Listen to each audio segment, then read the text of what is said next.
Hey, everybody. Welcome back to Joe's Minibike Reunion podcast, Season 3, Episode 11.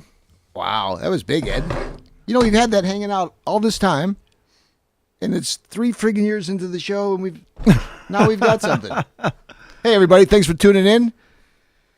This episode, like all the rest of them, is brought to you by Pioneer. Pioneer Car Audio is, they're just... You said it. That's all the stuff that you used. Yeah, I've used it all my life. Me too. I'm like that. I like their speakers. The house, most of the place. You like something, you stick with it. Thank you, Pioneer, for all you do. I'd like to thank our other sponsors. Ed, look at, who do we have over here? Of our Small engine cams, right? CRC, Go Power Sports. Cool guys from Texas. Who else? Well, you can't forget Studs. Studs. And yeah, then I was looking for that. Yeah. So thanks all our sponsors for the continued support. And you'll notice, Ed, that the garage is filling up. And the garage is filling up because we've got tons of cool stuff that's coming in for the big Joe's Minibike Reunion show, which is October the 13th, right here in beautiful La Crescenta at CV Park. And I'm starting to get into the mode. And I don't know why I wait all year till, what is this? Today is the 29th of August. Yep. So we've essentially got 6 weeks before the big show. So I've got the trophies going. I'm going to meet with the park. And I reached out to the cute little girl, Gabby, with the donut truck. Oh, yeah. Got the donuts with the bacon bits. And so I'm starting to feel it. I opened up, look, Ed, we got rid of all of your shirts.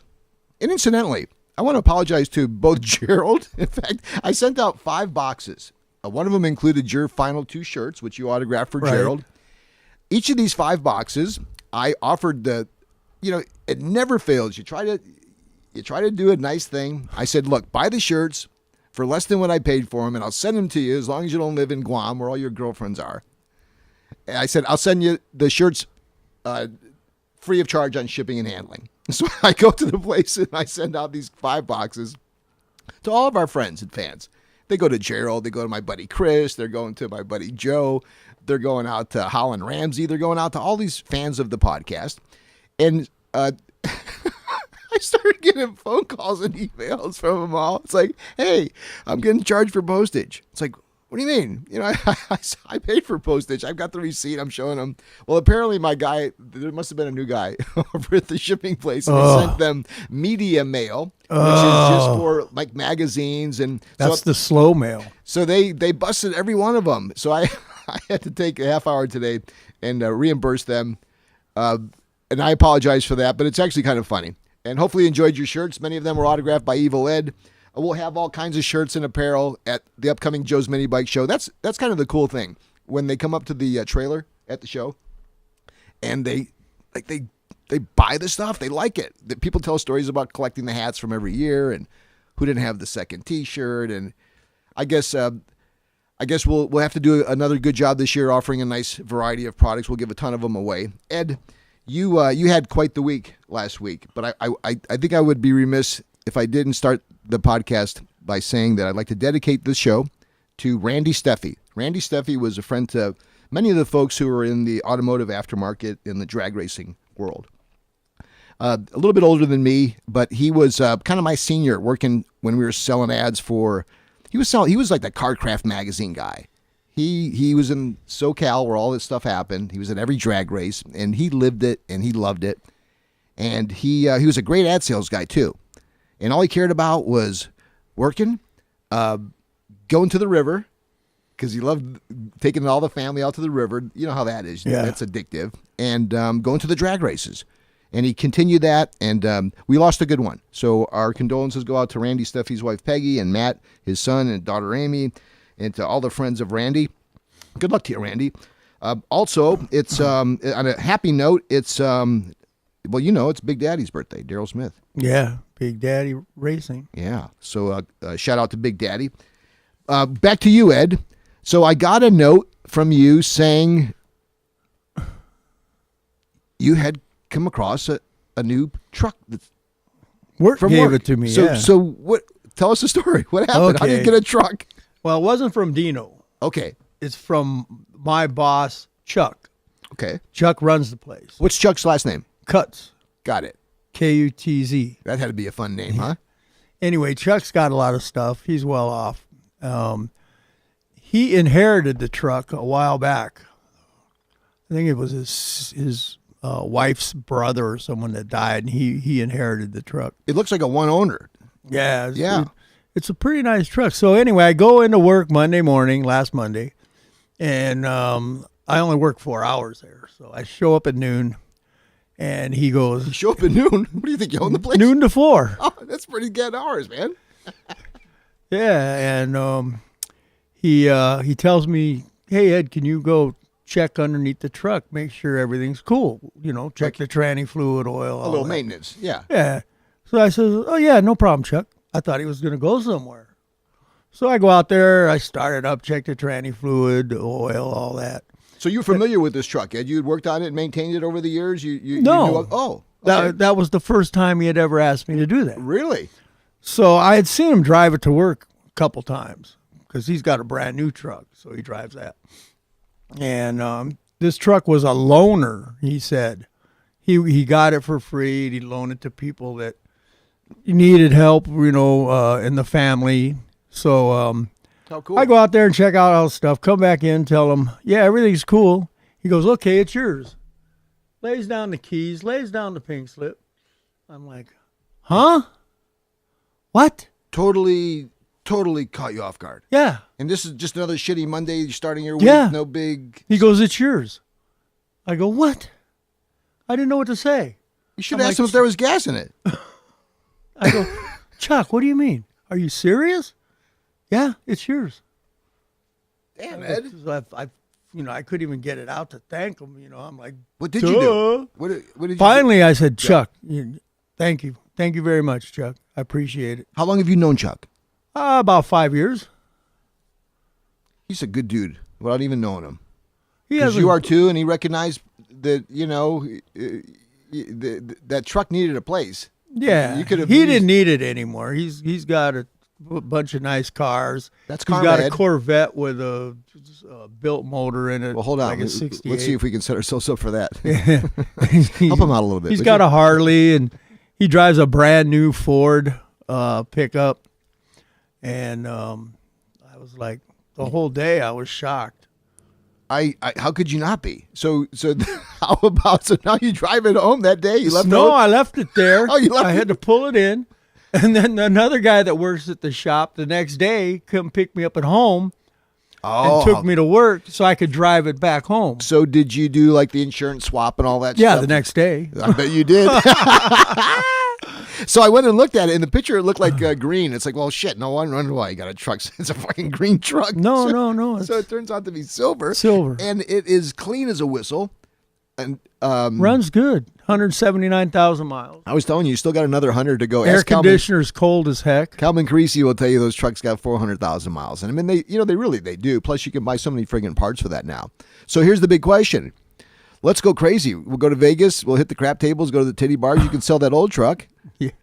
For what? $2,000? 2,500? I paid $2,000 for it, but I just put a lot of money in it. Well, no one cares about that, right? They just want the... Friday, before the Monday I got the truck, I put 2 brand new tires on that truck.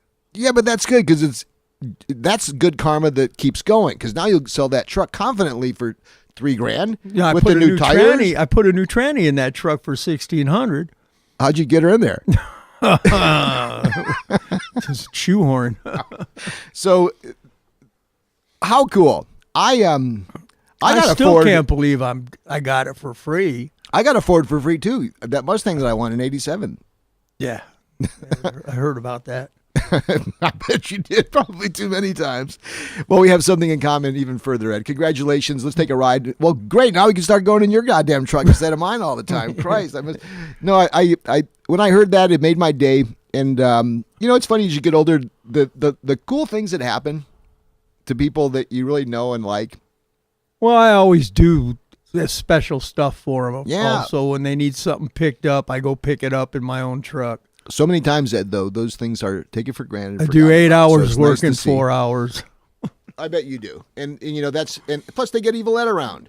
Yeah, my buddy Dino owns the place. We are always joking around when he shows up. And I couldn't have but automatically assume Dino had something to do with it because I know that you speak fondly of him and you worked with him at the place too. So I don't know the whole story, but at some point Dino probably may have suggested you could probably... Yeah, because I think maybe Chuck was like, well, I don't know what to do with the truck. And Dino probably said, give it to Ed. Mm-hmm.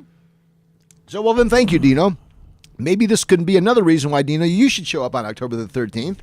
You know, we had Dino part of the original gang for the TV show. Remember, he wanted no part of it. Oh, yeah, he didn't want no part of it. Yeah, he kind of looked like Howard Stern. If you guys go back and dig deep, for those of you who are just insanely bored with your life. Howard Stern. Yeah, go back and look at some of the photos on either our Facebook. Yeah, probably everything lives on the Facebook page. All right. Hey, later on in the show, a good friend of mine...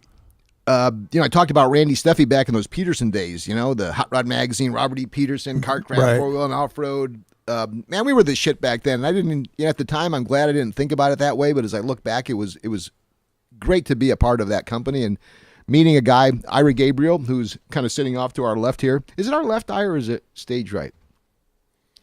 We got to get off the air. Ira's going to... It's my right. Yeah. Well, you're right all the time. If you were right, I was wrong. It's left, right? Right. Okay, so Ira's gonna come up and he's gonna talk to us about SEMA Ignited. And SEMA Ignited is kind of the SEMA after party. After the show. You're still tired from walking the show. Oh man, my knees are killing me. Still. He kept 2 asking, years ago. Can you smoke here? It's like, Ed, it's Vegas. You can smoke anywhere. It's like, you don't need a cigarette right now. You're gonna die. You've got 2 more miles to walk. It's like, where's this South Hall? Because well, we'll get into this, Ira, but, we filmed the podcast for Joe's Minibike Reunion. Again, if you want to dig deep to find that stellar show. Oh, my God. Man. But we walked Ed's little ass off, and you'll be doing that and some by coming to SEMA Ignited, which is the Friday night at the Las Vegas Convention Center parking lot, we'll call it. And it's a chance for consumers to see not some of the very best high-performance vehicles of all ranges, whether it's your traditional Camaro Mustang from new to old, whether it's lowered or off-road style trucks, whether it's the most exotic European cars, and you'll see them all, especially in that South Hall where the wheel and tire guys are. They have some of the nicest one-off cars. You go to any of the tire companies, the Pirellis or the Continentals, and you'll see those dream cars, Boy, if anybody ever gave you one of those, whew. Man, I'm hoping. So go and dream and be a part of it. And maybe Ira can bring some swag out and give out some tickets to SEMA Ignited. Usually those things are like $20. You can get them through Eventbrite. And then if you participate in the military in any capacity, or if you're thinking about it even, call Ira, get you in for free because SEMA don't fool around. So come one, come all if you're a consumer. Now, it's a little bit of a tease because people will automatically ask if this is also credentials for the show. And it's not because it's all trade. Unless you know somebody like you, Ed. No, really, it's tough because you have to keep the caliber of who's in there to do business separate from the guys who are coming out to see all the cool cars. Right. And there's some 2-wheel action out there for those folks who like that. Some folks have asked us about whether there'll be mini bikes there. That Temecula Bob micro, that'll be there. And I think I got hired back. You can never tell because I go from year to year, but I got the call and I'm going to come back helping out. And I'll have my little mini bike there in some way, shape, or form leading into the SEMA Ignited from the SEMA crew. So come and check us out. Ira will be with us in a little bit. But first, I want to take a moment, Ed, and I want to talk to you about your ride at AV. I couldn't make it, as you know. So you finally got out there. Yeah. And I saw that you brought 2 bikes. How was it? What went on? Well, it was pretty cool. Justin Eichler, he stopped at my house, and then we went in my truck from my house to Antelope Valley. He came from Huntington Beach to my house. Great. So Justin gets to say he was at Evil Ed's house. Yeah. Wow. That's a big thing. And so we drove out there, and then we get off the freeway, and the aqueduct comes up fast. You didn't. Oh. I passed the place. How do you pass the friggin' water? We were looking for a big sign that said aqueduct. It was a little sign about like this. Yeah. So we went about... There's nowhere to turn around. Wait. It ain't the size of the sign. There's a fucking aqueduct. It's quarter when of you're a... driving around and you're looking for, All right, how far did you go past the aqueduct? about 4 miles. And that's like Nowheresville out Well, there. there was nowhere to turn around after we dawned on it. That's it. Yeah, Because hit when the we bridge. passed the place, to the right, there Yeah. was only a car parked in that lot. And it drops down. So Yeah, I'll give you so that. I looked over there, and I said, that ain't the place. So we kept going. But then as we passed it, it said aqueduct. And I go, oh, that's probably the place. You didn't we see couldn't any- even turn around for like 4 miles. It's like the Sacramento airport. If you miss the exit, you got to go through it. I get that. But you didn't see anything? Like no other people in... No, there was just one car in there. Well, what time did you get there, for Christ's sake? It's like I a don't 9 know. o'clock. What the- 8:30. You guys show up late. You got a podcast. You got an image to uphold. You can't We get got there at early. 8:30 To get we the got there donuts. too early. Did anybody bring you the pink donuts? No, Not a one after all that. So now you get there and you're late. no early. You're still early. We got there like at 8:30. It starts at 9. All right. So you got lost, but you're there now. Yeah. How'd it go? Then people started showing up. Autographs? No, I kind of stayed low, so and hid behind my Bonanza. Both of them. So then, we all had to wait for a while until everyone kind of showed up that Jake knew that was going to show up. So then we Fredos unloaded. and the Danes. Yeah, they showed up. And- Irving. Yeah, he showed up. So then we unloaded, and Which bike did you take out first? You brought the I two. took the MX out. Yeah. That was probably the bike, right? Yeah, it was all right. Did you shit your pants leaving your other bike there while you were out You riding? see, all these bikes that I have are tested in my yard. I don't take them down the street Yeah. by my house because there's too many thieves that are in the area, and say they see you riding a mini bike, they pull in your driveway. Then they know you got a mini bike. They're gonna break in and take it. So I usually go to another area. Hold on. Linda, shut the garage. I usually go to another area to road test. Well, I haven't had. You didn't shit that baby out. No, I never did. It Until was like then. when you brought out the Bonanza to Our the first Christmas 50. parade, right? Yeah, right. And we know what that resulted. Anyway, it ran good. It could have been geared a little different. When you're going top speed? Yeah. Yeah. And What was it doing? I don't know, maybe 35, Yeah. 30, 35. But those other guys are blowing by, right? Yeah, they were blowing by. Like literally, weren't you? And then we met my friend Andre out there. He just had a Bonanza that he redid. I sold him the frame and the forks. What's Andre's last name? I don't know. Oh, gotcha. It's mostly a first name anyways. I thought it was somebody that, yeah. All No, right. What's you know happening, Andre with the two little kids. Yeah, oh, yes. Yeah, What's happening, him, Andre? him. How could you forget, what's his name? But I don't know his last name. Yeah, that's good. Like All I that. know is Andre from Water and Power. Yep.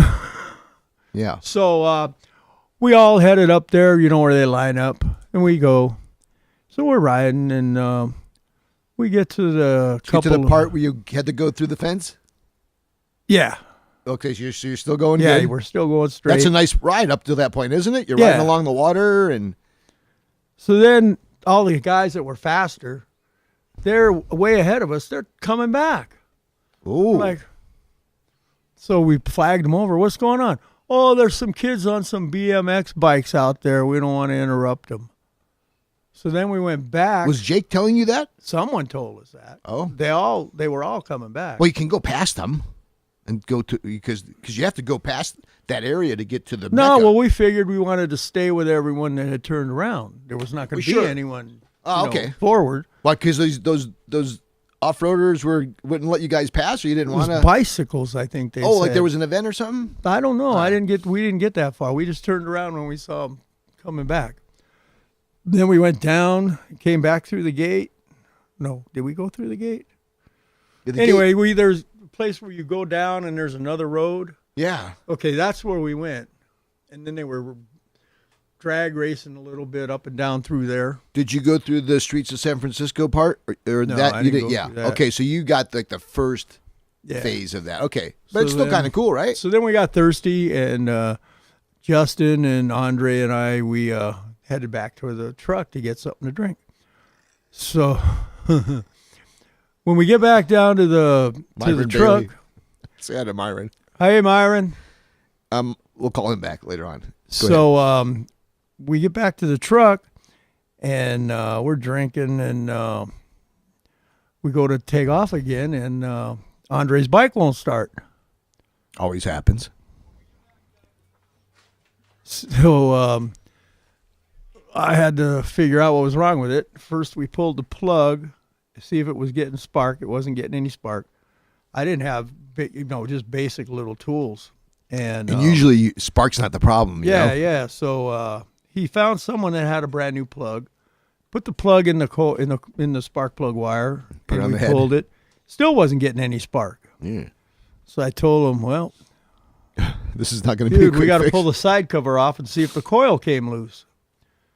Anyway, we pulled the side cover off. Which kind of engine was it? It was a clone that GT Hobbies built. Okay. And So it could have been a loose coil then, huh? it was a loose coil. Once we pulled it off, they go, "Oh, we have nothing to gap it with." I go, "No, you take a business card. Yeah, do anything. A business card. Stick a business card in there and tighten it up, and guarantee it'll start." Yeah. So they did that. They got it in Those there. guys are tightened it carrying up. business cards. That was a thing. couldn't I find had a a- business card, but they're like, "Who's got a business card? Who's got a Nobody. business card?" You could have offered somebody 10 grand for a freaking business card. You know who brings business cards on those rides? And I feel You weren't there. So anyway, once they tightened up the coil, they could have used an Evil Ed decal. Yeah. Anyway, so once they tighten up the coil, Once they tightened it up, put the side cover back on, fired right up. sure. So then we go head out to find the guys. Now we can't find them. Yeah. So we spent time going all through the roads out there, looking for them. I said, man, I don't know where they're at. Were you riding up near the houses? Were you going that way? No, we just had went to where we had been earlier. Oh, okay. Along the water or no? Yeah, Yeah, along the water. That's really and that cool right one there. street, and we took it to the dead ends. And Were you going we flat could- out Yeah. head along that water? Isn't that unreal? Yeah, but when we fixed it, and first we're headed back out again, they were coming back. Seems to be a recurring theme. So You're they going- were coming back, and we just kept going because we didn't really see a lot of people coming back. Yeah. That's not, because- not the size of the group that went out, right? Yeah. Yeah. So I almost hit like 4 guys. Because they were coming at you. Or Yeah, they were riding on the wrong side of the road. Then they know who you were? No. They didn't care either, right? Yeah, it gets a little bit like that because it's not just, and it's not as if all the mini bike riders there are like with our group either. They're Antelope Valley. Don't they know that when you're going, Nah. stay on the right? These are guys, yeah. No, they were like, They're wearing I'm flip-flops like, and helmet and a t-shirt. I'm like looking at them, and they're like, yeah. and I'm like, what are you gonna do? Swerve and miss them? They didn't get you? No. Close calls? One close call. And are you riding still with Justin at the time? Yeah. Yeah. So that's cool. At least you know. And what's he got? What's he bring out? He brought a Manco. Yeah. What do you have in it? What do you have? A Predator. Oh, okay. And Just a predictable little bike. And was it running pretty good? yeah, it ran good. Was he having fun? Yeah. Because it was his first time out there too, right? Yeah. Yeah. And Andre's first time. Yeah. Isn't that nice? It was nice So for then all of we you guys. we couldn't find him, so we decided, well, let's go back to the truck again. So we go out to the truck, and there's everyone in the parking lot. All right. Like, well, no wonder we couldn't find anyone. They're all back here in the parking lot. Now, what time was that? Because you started riding about 9, right? Yeah. So did you get back to like 11 when everybody was huddling back up at the parking lot? Was it before I noon? don't know. Or? Maybe it was 11:30. Because there's or usually so. like a break, and then they ride maybe one more time, and then it's either you're gone or you stay. Well, they but- were going to all head over to the drags. Oh, on the other side, yeah. Yeah, see, I don't know where that was. Well, you would have to. So- yeah. Finally, like before the last 2 or 3 people had left, we go, hey, where's the drag strip? They go, oh, it's over here at so-and-so. And I thought they said 180th. So we get on, and we said, okay, well, we're going to eat lunch. So we stopped, pulled over, ate lunch. Then we get back on the freeway. We get off on the street, and we're looking for 180th, right? And the sign says 10th Street, 20th Street. We're like, what? No way. I think you're supposed to get on the 40th freeway. Street. Yeah, you had to get on No, that. this was already when you got off the freeway. Oh, and Christ. headed on the street to get off. Did you give up? No, we kept going, and finally it said 70th Street. All right. And then all of a sudden, when we were going to hit 80th Street, You dropped down. we saw some mini bikers. We're like, oh, I don't know if I could take it another 100 streets. Well, after getting lost, maybe going there at first, right? You got to turn Oh, around. man, Then you're getting lost with all the. Yeah. The guy, like, I don't know if he said 180th or if I didn't hear him right. Well, they ping you too. You know, that's what they were doing. They were pinging us so that you knew the location. But your phone, I don't think it's like ping. My phone sucks. All right, we'll get you a phone. When's your next birthday? Is it this year or are you going to wait? February. February? Oh, Christ. We'll be... So we headed out there, and then... now you hadn't switched bikes yet? You're still... No. So once I saw how everyone was riding out there, I said, no, I ain't going to take the two-stroker out. Then fucking the Andre goes, let me ride that two-stroke. I said, all right, let's pull it out. So I started it up. You must really like Andre. And he's on his bike already riding around. I'm like, all right, well, I jumped on it. Yeah. Because you really wanted to ride that, Yeah. didn't you? Yeah. That was the bike Ed's talking about is the Bonanza with that Power Products two-stroke. No, it's a West Bend 820. Oh, the West Bend. That's right. Yeah. Was that the same bike that we were talking about when you were riding the Christmas parade with your beard party? No, that's a different bike. Oh, see, I haven't seen that bike. Yeah, I have two strokes. Wow. And Everybody dig them? Yeah, I don't think they knew how to react on it being a two-stroke because all those guys are younger and into the Predators and stuff. Sounds like a chainsaw, right? Yeah, exactly. So blue smoke coming out the back. Yeah, it's a little bit of a commitment with those. So it ran pretty good. No breakdowns? No. All right, good. No. So it sounds overall thumbs up? Yeah. So when I go with you next time, we'll get you on the other side. It's a lot of straight up and downs, a lot of streets of San Francisco's. Then you get to branch off, but you won't feel so... It's not real high on top end because it's geared a little bit, you know.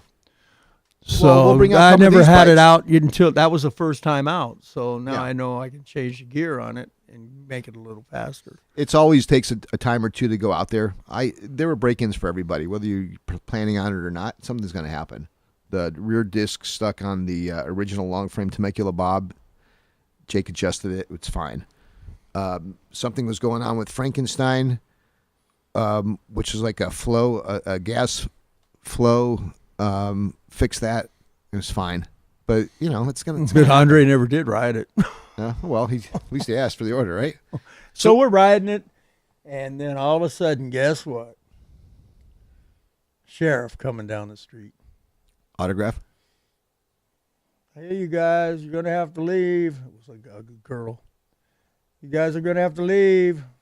So we all packed up. And She was nice about it? Oh, yeah. Yeah. How many were with you when she came up? Was there like a group of you that...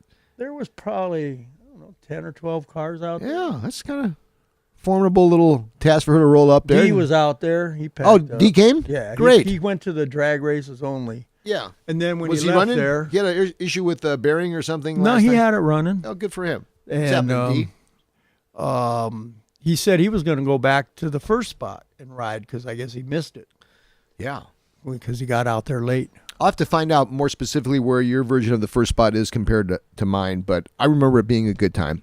Look, let's get to a couple things in the show. Let's go to, well, let's see if we can still get them. What can I say about him? Most folks know of him as Temecula Bob, right? Robert Oliveras, to those of us who, I don't know, have a little bit of a rapport with him. He's inducted into the 2018, Ed? Yes. Joe's Minibike Reunion Hall of Fame, which that was a no-brainer, wasn't it? Along with Ray Michurina from Little Indy and Little Minibikes. Indian. Yeah. So those are our two inductees. And, you know, Bob is continuing to do it. Whenever he posts a picture, it's usually the beginning of or the end of some of the coolest creations. And everybody feels that way. There's an example of it up there. That's the Micro Roberto, I call it. Affectionately, right, after Bob.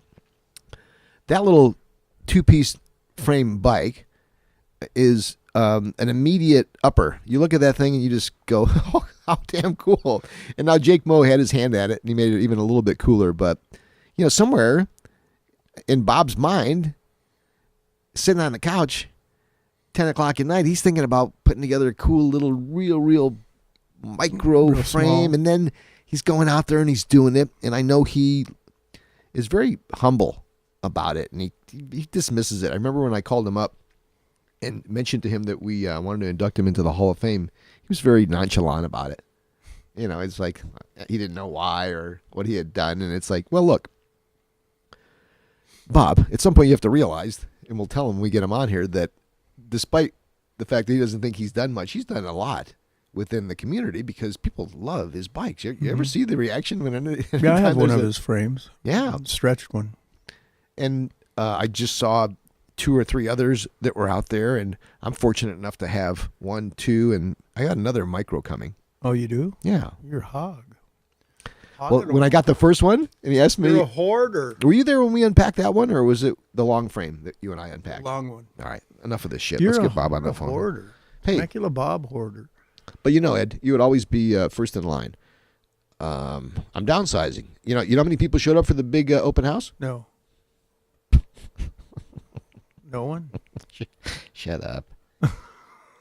I told you should have went to freaking. People want me to sell them my original chopper for like $100. It's like this. It's not going to happen. Yeah, I know. You I know the deal feeling. too, right? All right, look. So we're going to call Temecula Bob for those of you who have been cool enough to listen in, and then we're going to get to my guys. We're tremendous success with the All-American Minibike Roll Call. For those of you who listened in, last podcast was our largest podcast to date. I couldn't believe it when I saw the news. I know, as if someone had paid off Facebook. So we've come across something that I think has struck a chord. It's the All-American Minibike Roll Call, and we invite you to speak up on your behalf and talk about the minibike scene the minibike scene in your state. And we had 6 or 7 states. I wanted to work in about the same amount each show as we lead up to the minibike event, Joe's Minibike Reunion on the 13th. But because we were able to get Bob and we have Ira and a few other folks, we're just going to take a few more calls from a few folks. And as it turns out, there's so many bike states that just have a little bit more interest, and we will have some duplication. I'm going to talk to my buddy Nick from Arizona. We're going to talk to Brad from Michigan, and we're going to talk to from South Carolina, Duran Bagwell, and he's representing Upstate Minibikes, and he's out of Spartanburg, South Carolina. So we're going to work in a few more folks at the break for the All-American Minibike Roll Call, and at the end of the podcast, we're going to have the return of Going Solo, which is Brian Franquez. For those of you who may be chatting on the Facebook scroll there, whatever the hell it is, if you have a technical question that you think Brian can help you with, he's a small block wizard. Obviously, he's got exhaust and tuning and everything that you may have a question about technically. Brian can handle that for you. And at the end of the podcast, he's going to come on and give us an idea what's happening with F&B. He's got a whole bunch of those cool little decals to go over your pull starter. I saw. Oh, yeah, I saw. We'll get a bunch of swag from him. All right, let's do this. I think you and I, Ed, got caught up in the whole ride thing. But you know what? I could have probably talked to you about it the whole show because I had a great time there. Yeah, it was Did they fun. talk about when the next one's going to be? We'll have to check no, I didn't hear anything. Are you going to go, or are you going to? Yeah, I'm gonna go. You sure? Yeah. So, all right. Look at that.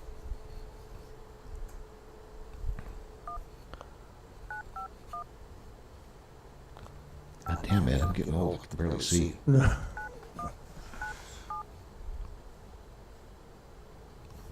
All right.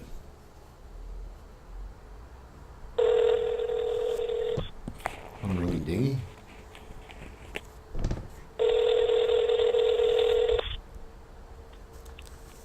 Yeah. Hey, Bob, it's Joe and Ed from Joe's Minibike Reunion podcast. How you feeling tonight?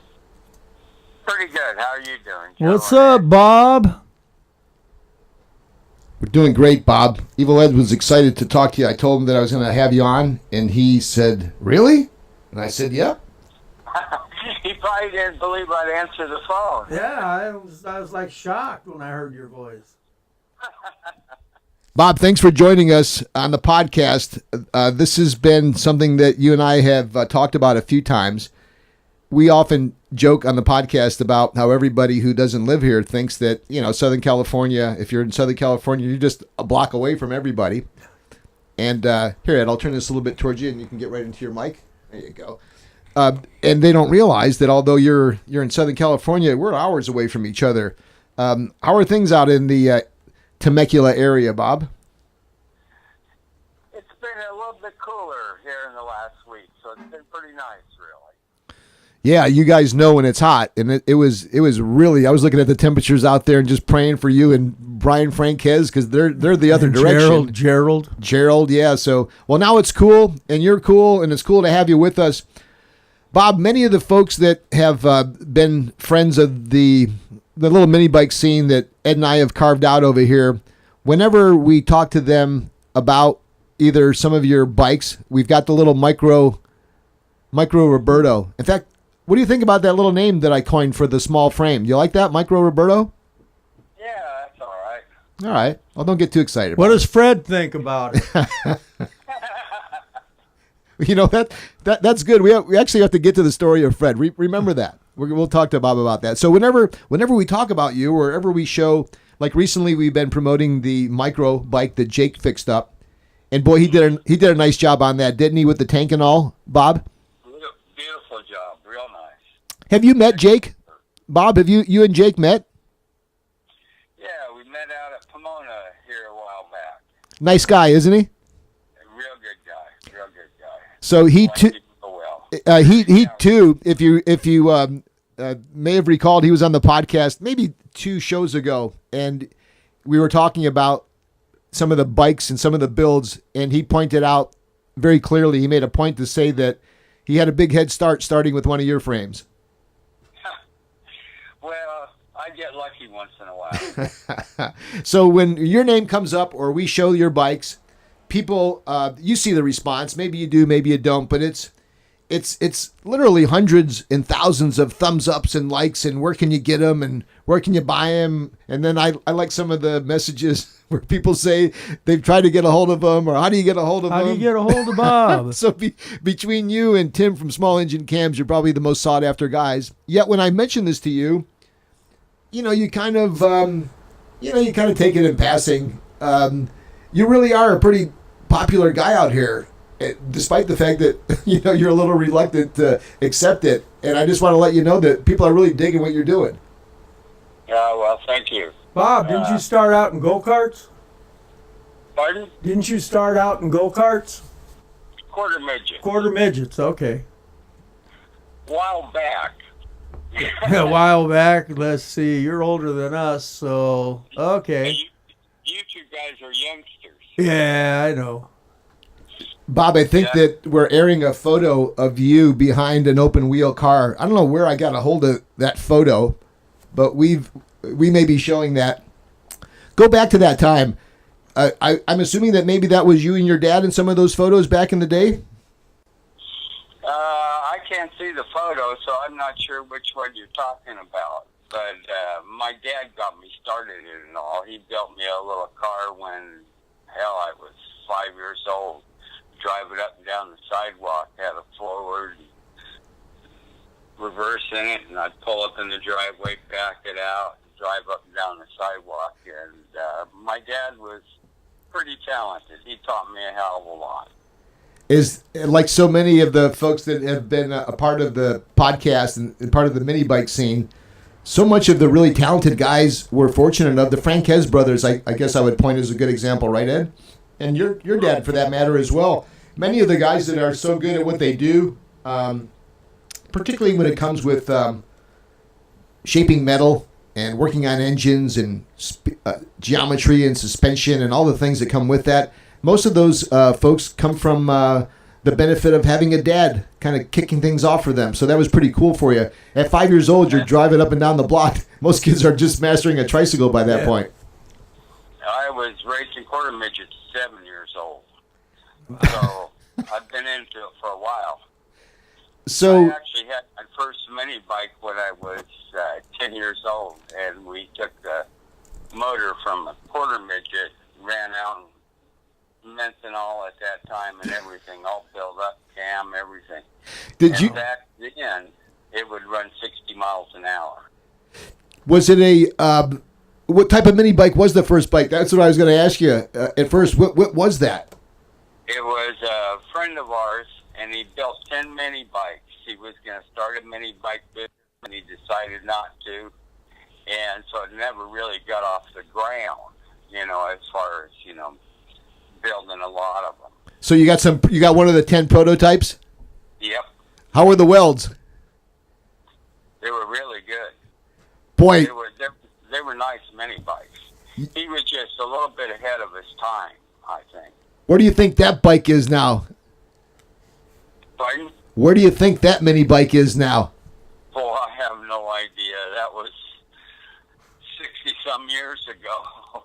You know what's cool though? It's just as hard as it is to trace. Like I have no idea where the hell my mini once it goes right. But you know what's really cool, guys, is when folks who are into this and they've had that same bike, they've had the same bike. And I don't know about you, but I would pay ridiculous amounts of money to get back my original bike. Funny stuff. How they can do it, keep it for that long. Well, yeah. You move between moving and things happening. And I think the people that keep all that original stuff aren't movers. They're usually in their same house. They're usually in that, but anyways, hey, Bob, I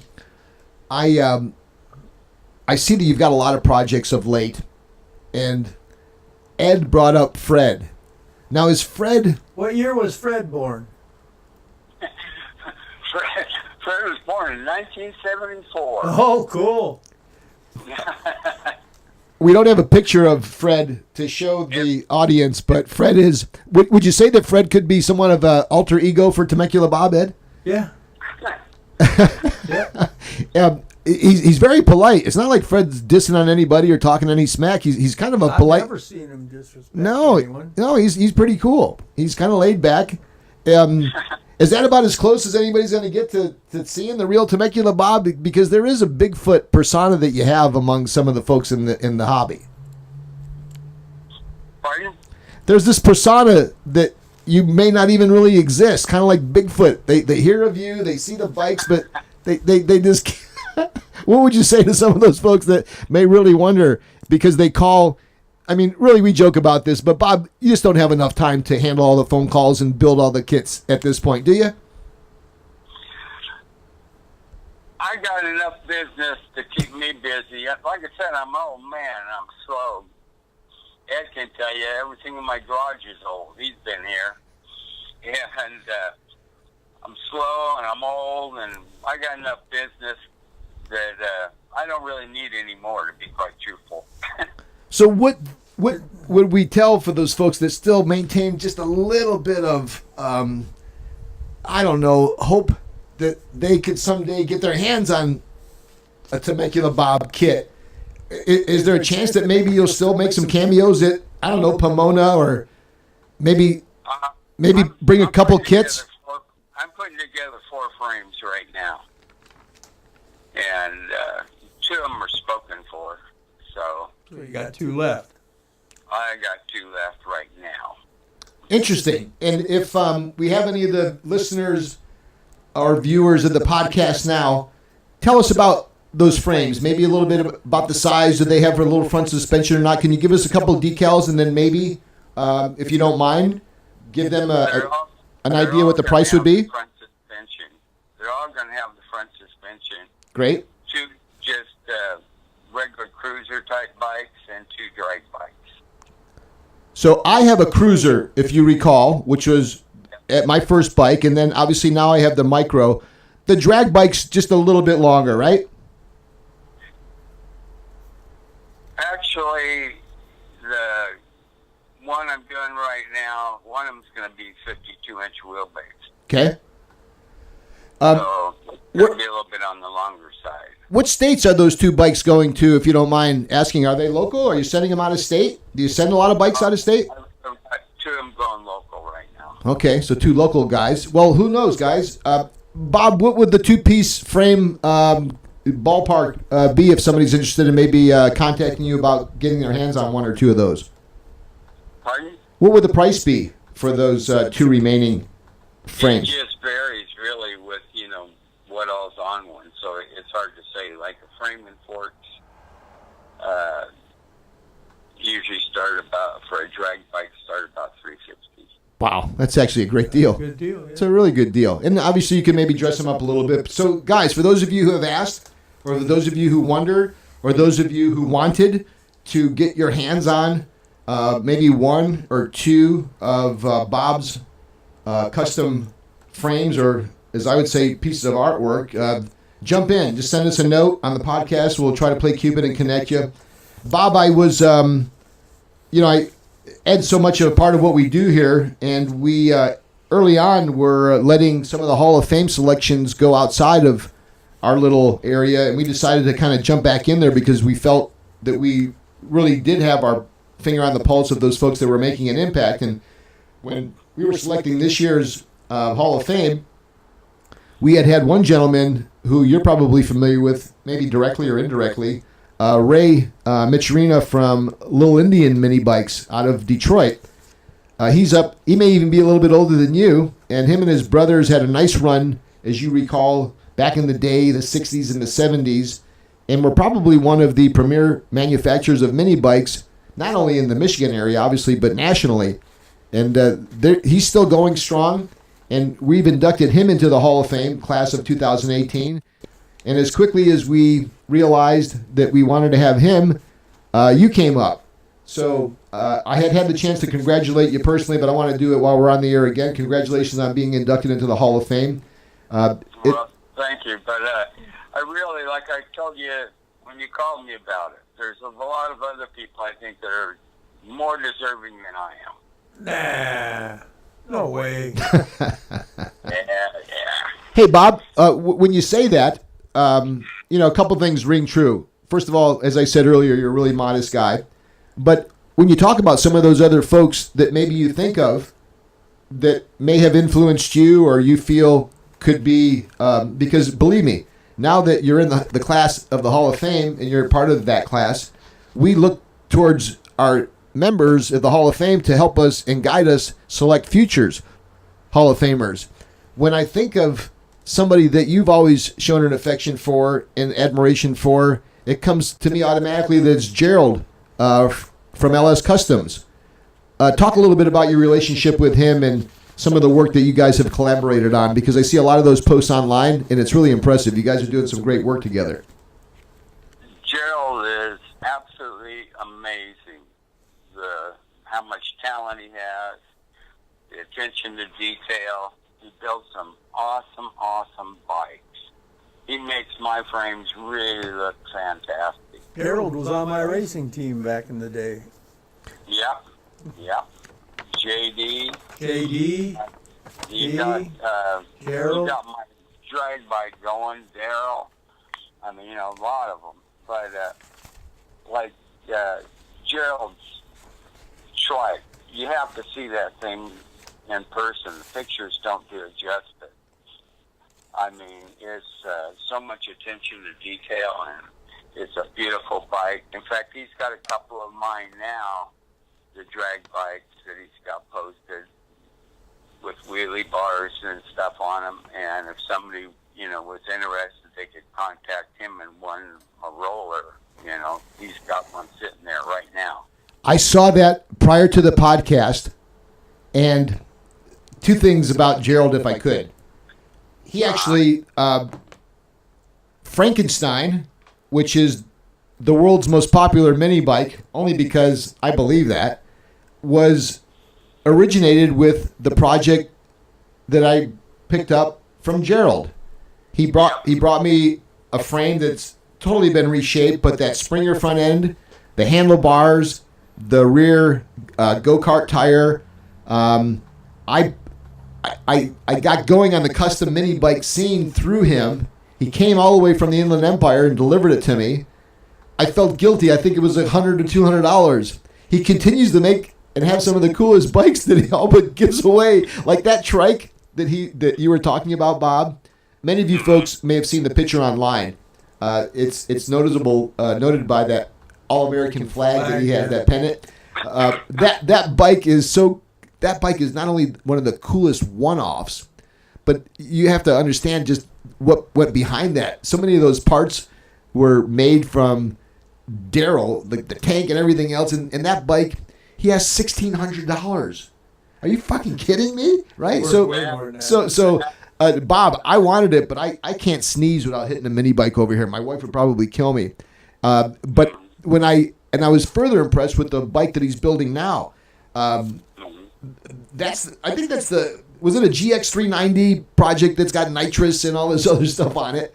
He used a couple of different motors for him. He's got one that's a turbo. Turbo on a mini bike. He's got the 390. I mean, it's amazing. When I go there, every time I go there, I can't believe what I see and the work he does. I mean, he builds so many different things and parts and stuff, and like I say, he pays so much attention to details. Unbelievable. The little one that he's got, that bike is awesome also. I mean,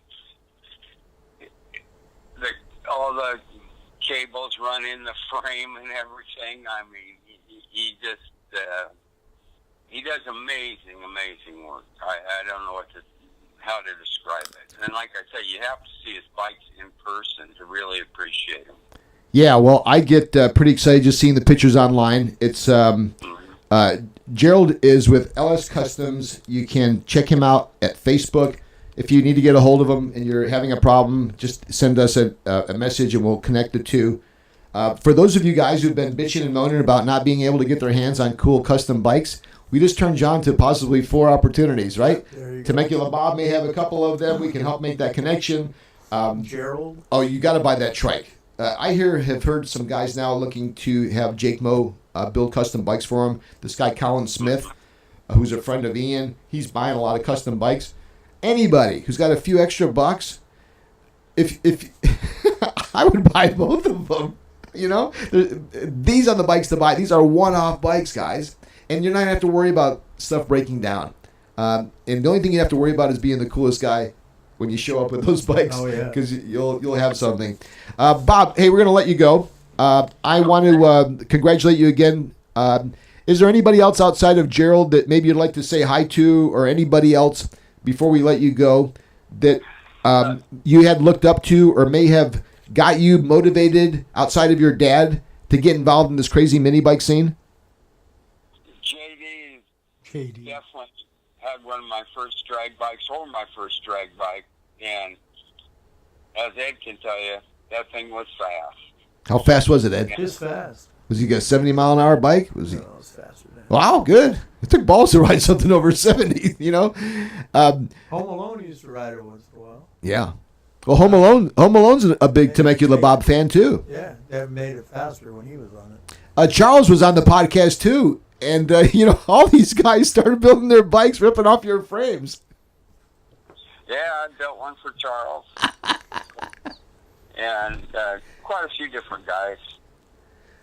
Well, look, Bob, have a great rest of your evening. You've left a lineage of mini bikes that hopefully will go on for hundreds of years.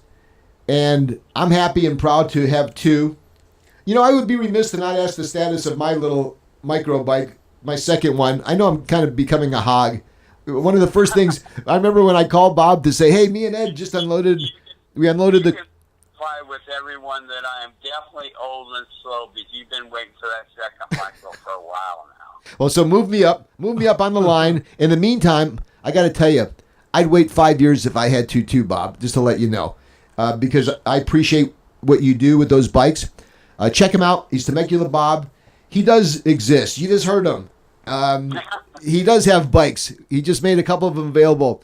Now, Ed, I know that you're a big Temecula Bob fan. Why don't you say goodbye to him? And then, Bob, we're going to ask you if you're bored out of your mind, stick around. We do this thing called the All-American Minibike Roll Call, where mini bike enthusiasts from different states call in and give us an update about what's happening there. It's been kind of fun. And if you're easily amused like us, maybe you want to stick around and listen. Okay. Bob. Yeah. You're coming down to the reunion, right? To pick up your trophy? Only if you're there, Ed. I'll be there, and you got to get a hat that says Hall of Fame on it. And then when I go to Pomona... I need a hat with your picture on it also. Oh, yeah, okay. All right, I got one of those at home. Do you remember the first time we met? Yep. I came and bought a Bonanza off you. Christmas Eve. Yep. Okay, I'll let you guys go. All right, but I want to see you and Mac. and me wearing that same hat at Pomona. We all are in the Hall of Fame. Mac will probably be at Pomona. Yeah, no, I mean, after Oh, yeah. Okay. I'll shoot out there one day. We'll all have our Hall of Fame hats on. Okay. Nice talking to you guys. All right, good night, Bob. Okay, night. Thank you. All right, there you have it, folks.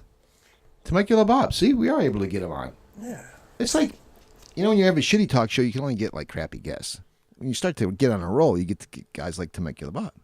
All right, look, we're going to take a quick time out because we've gone really long, it seems like, in the first part here. Probably have a little bit of an edited second half. We're going to be bringing on Ira Gabriel, Vice President of Marketing over at SEMA. We're going to be giving away some rare tickets to the SEMA Ignited event, the official SEMA show after party. It connects the public with the industry leaders. They got big shot celebrities out there, Ed. You've seen them out there. All the football players and the baseball players and the Chip Fooses and all the guys, the David Kindigs. They're all out there for SEMA. Jay Leno. It's the Friday night festival that takes place immediately after the SEMA show when it closes. Thousands of cars and trucks. It says hundreds, but I count them. There's thousands of them. It's at the Las Vegas Convention Center. Check it out. You do have an opportunity to find out more information. You go to SEMAignited.com. It is open to the public, unlike the show. You can get event updates, promotions, and more. You can text SEMA Ignited to 25827 to join. Again, text SEMA Ignited to 25827 to join our messaging list today. The SEMA show attendees get in free with their show badge, just as a special note. And tickets to SEMA Ignited does not, I repeat, give you entrance into the SEMA show, unless maybe you know Ira. We bring him on, Ira Gabriel. It's Joe's Minibike Reunion podcast. We're going to take a quick break, and then we're going to reach back to those folks who have been patiently waiting for us. We'll probably find some folks They're going to be asleep. They're going to be asleep. But hopefully Brad DeMoisy in Michigan is still hanging out with Eric Swingle, not Shingles, okay?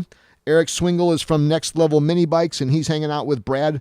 We're going to give him a call when we jump back in, and we'll see if our friend Durand is still up over in Spartanburg, South Carolina, and then we'll circle back and see our buddy Nick. And then at the end of the podcast, for those of you who want to, send in tech questions. But I'm going to leave you with one big special reason to stick tight during the break. We launched the first episode of the Joe's Minibike Show on the Facebook page, our Facebook page.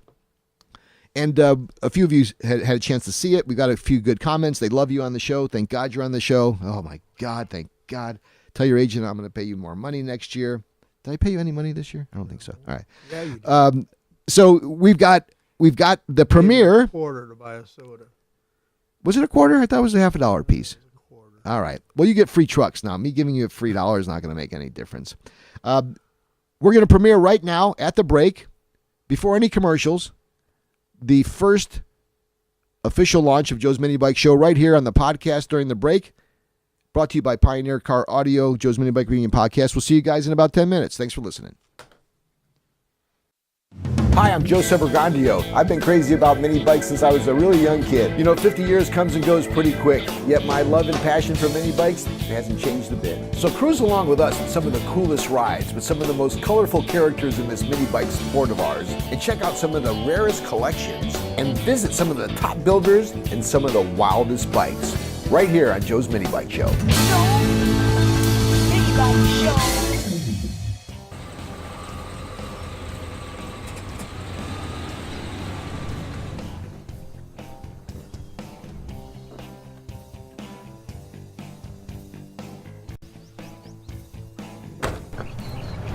My name's Ed Rowlett. They call me Evil Ed Rowlett. I was born in Los Angeles, California. Hey, Ed. Great to see you, man. What's the latest? Same old stuff. Mini bikes, work. Well, I put all the bikes out here, and I need some help, man. So here's the deal. We've got about a dozen bikes here. A lot of them are actually rolling, and we're in good shape. Some of them, just little things. This bike's set up just about where I want. The problem is that we haven't shaken it out. I just want to adjust the brakes a little bit. Just do the little things on that one. I rode it up and down the block. It feels like it's bogging just a little bit. I think it's like an Evil Ed carburetor tune. Maybe a couple other little things. I know we've been talking about building some parts for these Predators. and maybe we can continue talking about that little storage bin right here. I mean, bolted right on there. It's just dying for a storage container right there. And God knows you can really use those when we're out riding an AV. Having access you got to make them useful. Well, even if I had a chance to get a screwdriver or even a zip tie, right? So let's maybe spend some time on that. This is that Isuzu bike. I love that fiberglass racing body. It's probably worth more than the bike.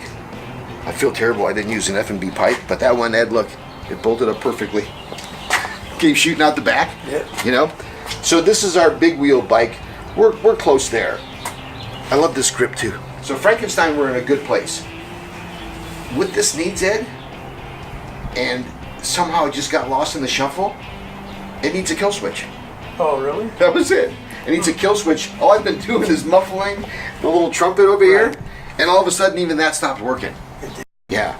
I got back the stand. Jake built this really cool stand, if you recall. Right. He also built that Joe's Minibike Reunion. He was doing this, having fun out in Palmdale recently, and this bike was running great. You know, we rode it in AV, and it didn't miss a beat, Ed. It was exactly what I was going for. Now, it wasn't as fast as some of the other bikes out there, but it was damn sure the coolest. Oh, yeah. Yeah, you know, I just ride it low. Everybody thought this was a shifter of some sort, right? And I tell them it's a brake. So D rode it, and D was a little afraid to use the brake with his left hand, so he's crossing over with his right arm. We got some good video of him, but Frankenstein's in good shape for the most part. I've got a kill switch for it. It's a nice, cool, old school switch. It's going to look nice right here. Yeah, let's get that done. So this is Joey Granatelli, JR Granatelli's bike. Right. His uncle, Andy Granatelli, as many of us, especially us old guys, know, he was Indy 500 fame, Mario Andretti. You did. So here's what we had to get done on this. This bike has 900 original miles. It's a 69 Indian Papoose. It's unbelievable. So he gives me this bike. Apparently Joey got on this bike and immediately put it into the brick wall at Indy. Bent the handlebars, and it sat literally from that point on in his garage. I talked him out of it. We've immediately got the handlebars done. Guy did he dropped some nice little dimes here on the new weld. We've got them re-chromed. The bike needed to be assembled, so we put on all the brackets, all the fenders. The seat, Ed, this is the original seat. Now it's missing one of the tabs, and I had to heat and stretch the leather because it was kind of, you know, just scooting up a little bit, and I wanted to keep the original leather. So if this looks okay to you, I am stumped by one thing. I reinstalled the carb. I put a new little flute on it. I adjusted the throttle, and the only issue I have is this one last wire. It's green. I'm not sure on its natural flow where it would connect to. I'm wondering if it goes inside underneath the case. And then I noticed that the same color wire goes to the rear tail light. I'm not an electrical guy, but I think you can figure this out. So if you could help me with the wiring on this one. I've got some final assembly. We need to bolt down the seat. It had some cosmetic work that needed to be done, as well as the handlebars, right? The tank, we rubbed it out. Emmanuel from D1 helped us find, look, Ed, we found what appears to be as close as you're going to get to the original typeface for this Indian. And it was hard, because despite the fact that there's tons of decals out there for Indian, the typeface wasn't near the original. This is. And we had it made. So I think it was like $20. So not only did I get the right typeface, but I got that same cool shade. It's like a bronze for Indian, right? So the tank's good. I cleaned it out. Here's what I did on the exhaust. As you recall, Ed, the original pipe, and I wanted to keep it original, it was dented and beat up pretty bad. Yeah, it was. You know, I think when he hit the wall, he probably went sideways. And dented the pipe. Don't you think? Yeah. So in the box of parts that he gave me, not only did he have one shield, he had a separate shield, an additional one. So I heated with a butane torch the holes, and they came out nicely. I don't know if you've tried that trick, but you just heat up those dents and they rise out. I did it about as much as I could without it cracking. Mm-hmm. Then I found this piece and I thought, you know what? I'll just bolt it right on the original one. So I don't know if that's disco or if it works. It works. You think? Yeah. So we've got that to consider. I need a little rubber on the Kickstarter, just small stuff. Everything else, though, I think is ready to go. We've got a box of spare parts. I don't even know, Ed, if we need to worry too much about that before this bike starts. Well, I think we can start it and then check the wiring with the test light and see what happens. You know, I use these rechargeable batteries on the drill. I say we just stick a little wire here on that hot battery and ground the other side and see if a light comes on. So And we can do that. all right, It so would be like a test light. Yeah. yeah, this is such a cool bike, and here's where we are with this. All Joey wants to do, Joey Granatelli, is ride it once, right? Make sure there's no walls in his way. And I said, Joey, look, I'd love to not only get this thing going, but to watch you ride it. And if you ride it and you love it and you got to have it, it's yours. If not, I'll put it back on the truck and I'll enjoy it. This is a badass bike. You know what's nice about this one, Ed? It's a street legal. It's got a serial number. It's got a plate. So we're ready to rock and roll with this. How cool would it be to ride with those guys with the modern day Groms, that'd be cool. right? So it's a 50cc Minarelli engine. They're bulletproof, but they're really not anything more than maybe 4 horsepower. So they're not really fast bikes. But man, with those cool little bowed back handlebars, I love the way they come back at you. What appears to be, this is about as close as a mini motorcycle as you're going to get in a mini bike, you know? I love it. You don't find them like this anymore. Nope. So we're giving this bike away. This is that Rutman Spider. This is the one you started, and Jake's had it for a while. He got us a little head start, but he's not able to finish it because he's been busy. So we're gonna have to mock this thing up ourselves, and then go visit the guys over at F&B. And I think Brian and Frank are gonna pull a rabbit out of their hat and get this thing done so we can give it away at the show. Cool. Yeah. Check this thing out. I've got the seat mocked up. This is the front fairing. And what we're hoping to do, Ed, is use every opportunity to showcase Pioneer's car audio components. So, how about this? You know how the full-size baggers got that luggage side mount? Right. The seat's already been done. It literally is going to be a loud, vibrating subwoofer. And I'd like you to just check this up, see if it lines up. So if you could just check how the seat mounts up to the frame. You know, Ed, the reason why we're showcasing this bike for Pioneer is to highlight their new car audio components. So every chance we can, I want to include a spot, whether it's for the speaker within the seat, or in the case of this front fairing, I'd love to be able to showcase where the headlight went, the new Pioneer car audio speaker. And on the back where you are, I wonder if we could set that tail light up so that it too is a speaker. Yeah, that would look good. You know, so we've got speaker front, speaker back. On the side panels, what do you think about that setup that we have with the side panel for the speaker? It looks good. Doesn't it look like kind of a full-size Harley? Oh, yeah, it looks like a bag. So we're Style going to do bag. that, and if you can, how does that line up on the front? This will be the rider-facing insert. I think it's going to look, I think we got lucky because the handlebars are like mini apes on this. I think we could pull it off. If we had flat handlebars, it would be really tough because it would just look proportionally just off. Yeah, that looks cool. You know? And it gives us just enough room where it just doesn't look too big for the bike. Yeah, I think that's gonna work out. You know? And then the height of the seat, when we first got that, I thought it was too tall. But if you look at it, proportionally, it really helps us kind of, it gives us that look that we want. The fact that we've got fatter tires here, I know they're 6-inch wheels, but these tires give us that big off-road look. That front suspension, it looks like it can carry it, this much of, it looks like a heavy bike to me, Ed, but I think we could pull it off. Yeah, I think so.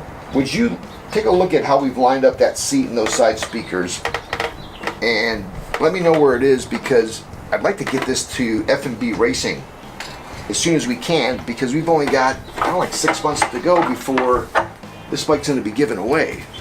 So that's the deal on the giveaway Yeah, that bike. looks good. I think we're there. We're going to do a little bit of a modification on the engine. Nothing too crazy. So I think we'll call up our friends from Small Engine Cams. We'll see if we can maybe put a cam in there. We'll talk to our friends over at Stutz and Go Power Sports and some of the other guys that we're working with and see if we can get a few other parts, maybe a bolt-on intake, carb. We're definitely going to use an F&B pipe on this. And honestly, compared to where we've been before on some of these giveaway bikes, we're almost ahead of the game. For once.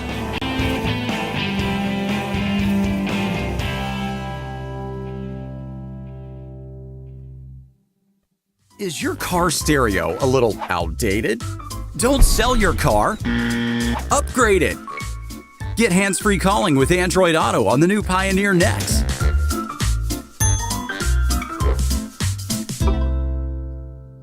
New from the makers of legendary Brake Clean, the Shop Size Brake Clean Pro Series. The larger Pro Size can has 50% more of the brake clean you've trusted for over 47 years. Also available in 3 non-chlorinated formulas.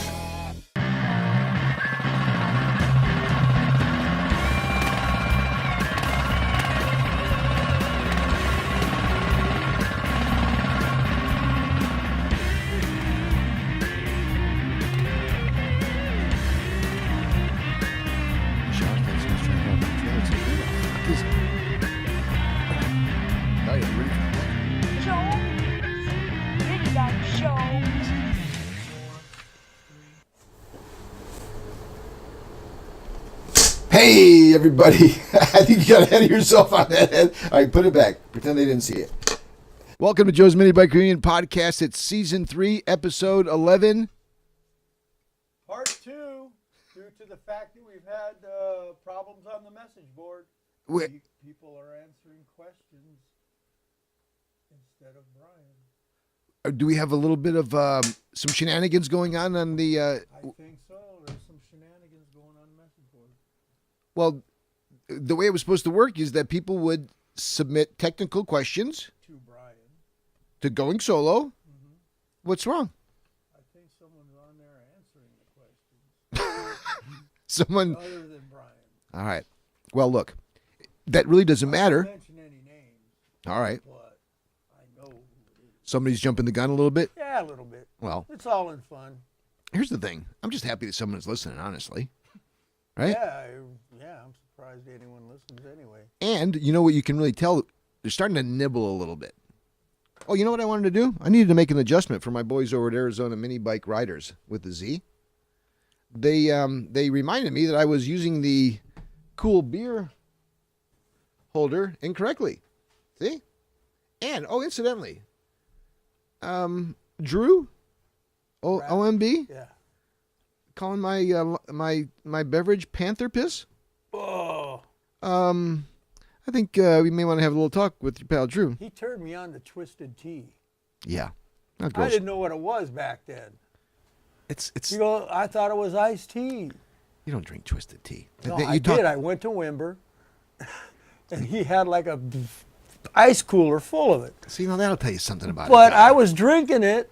I didn't know it had alcohol in it. Yeah. Well, it's sissy alcohol And though. Guardrail Dave smelled it right away. He goes, "That's got alcohol in it." After I drank like 6 or 7 of them, He didn't know you don't drink, I'm like, really? and he gives you the girls' drink. Really? What's his girlfriend's name? That was probably for her. No, it That was drink. for all of us. All right. Well, tell him, he's calling this stuff Panther Piss, and he's drinking like a chick's drink. Come on, Drew, get with it. Hey, we're back with the second half of the podcast, and despite the what appears to be some takeover of Going Solo, I go back in there. Oh, incidentally, we premiered the first episode of the show. Oh, we did? That dragonfly's back in. Are you serious? What are you gonna do? We got this stuff here. Don't spray We me used half again. a can on these insects. Don't spray me Fucking again. insect people are calling us now. My dog didn't even want to come near me. Well, because I gave you a couple good coats. It was either that or get taken out by a dragonfly. Tell the dog to relax. Dragonflies don't do nothing. So if you have technical questions, my man Arlo Davis, Arlo's a former winner. He won something because I remember these names. I'm glad you do. And I remember your picture on Facebook. And I got to say, it's kind of creepy because Arlo Davis's picture, it's a black dude with like no shirt on. And I have that fucking picture like in my mind. So It's crazy how people use. Maybe I should take off my shirt and use that No, for my don't. Facebook. No, don't. Well, I've seen this guy's shirt off before a couple of times. He's Ira Gabriel, Vice President of Marketing from SEMA. Hi, Ed. Did you get the spelling right on the SEMA thing yet? It's S. It is? S, yeah, all right. Ira. I thought it was C. A lot of people do. CEMA, isn't it? What's SEMA? For those of you who don't know, and believe me, it's the biggest name in the automotive industry. And Ed, you had a little sample of SEMA. In fact, you're still sore from walking there. Still hurt from walking around that place. Yeah, but you were a catcher in Little League, right? Yep. See? 10 years. Throwing them out at second. Yep. Ira, what's it think to be kind of hanging out next to Evil Ed, too? There's kind of like a mutual Well, you know what? I was excited. admiration club. I was excited coming over here. As you know, Joe, my picture, I was clean shaven. The minute I met Ed, just moments before in your green room, he gave me a little background secret on how to grow a beard, and I've been working on it. You grew that beard in a half hour. That's pretty good. You've always been kind of manly with the ability to grow the hair. But, I have something to say about that. Typically, the folks who can grow it here are kind of losing it here. Just saying. Yeah. All right. Hey, watch it. Hey, Ira, thanks for joining us. All shenanigans I aside. lost mine in high school. Your virginity? No. Your hair? Yeah. Let's see it. No! Hey, that could be something. A hat. The unveiling of the Ed hat. No. Hey. We don't play that. I'll load you up with big free coupons from McDonald's. We'll get you to fold. We're back here. It's the second half. I hope you enjoyed the first half. Temecula Bob interview. It's tough to get a guy like that. To stay up this late. Stay up, get him on the phone, get him to return an email, get him. I met him actually at Max, and that was pretty nice of you. Kind of felt a little something there when you said you wanted to get together with you, him, and Mac and wear the hats. That was nice.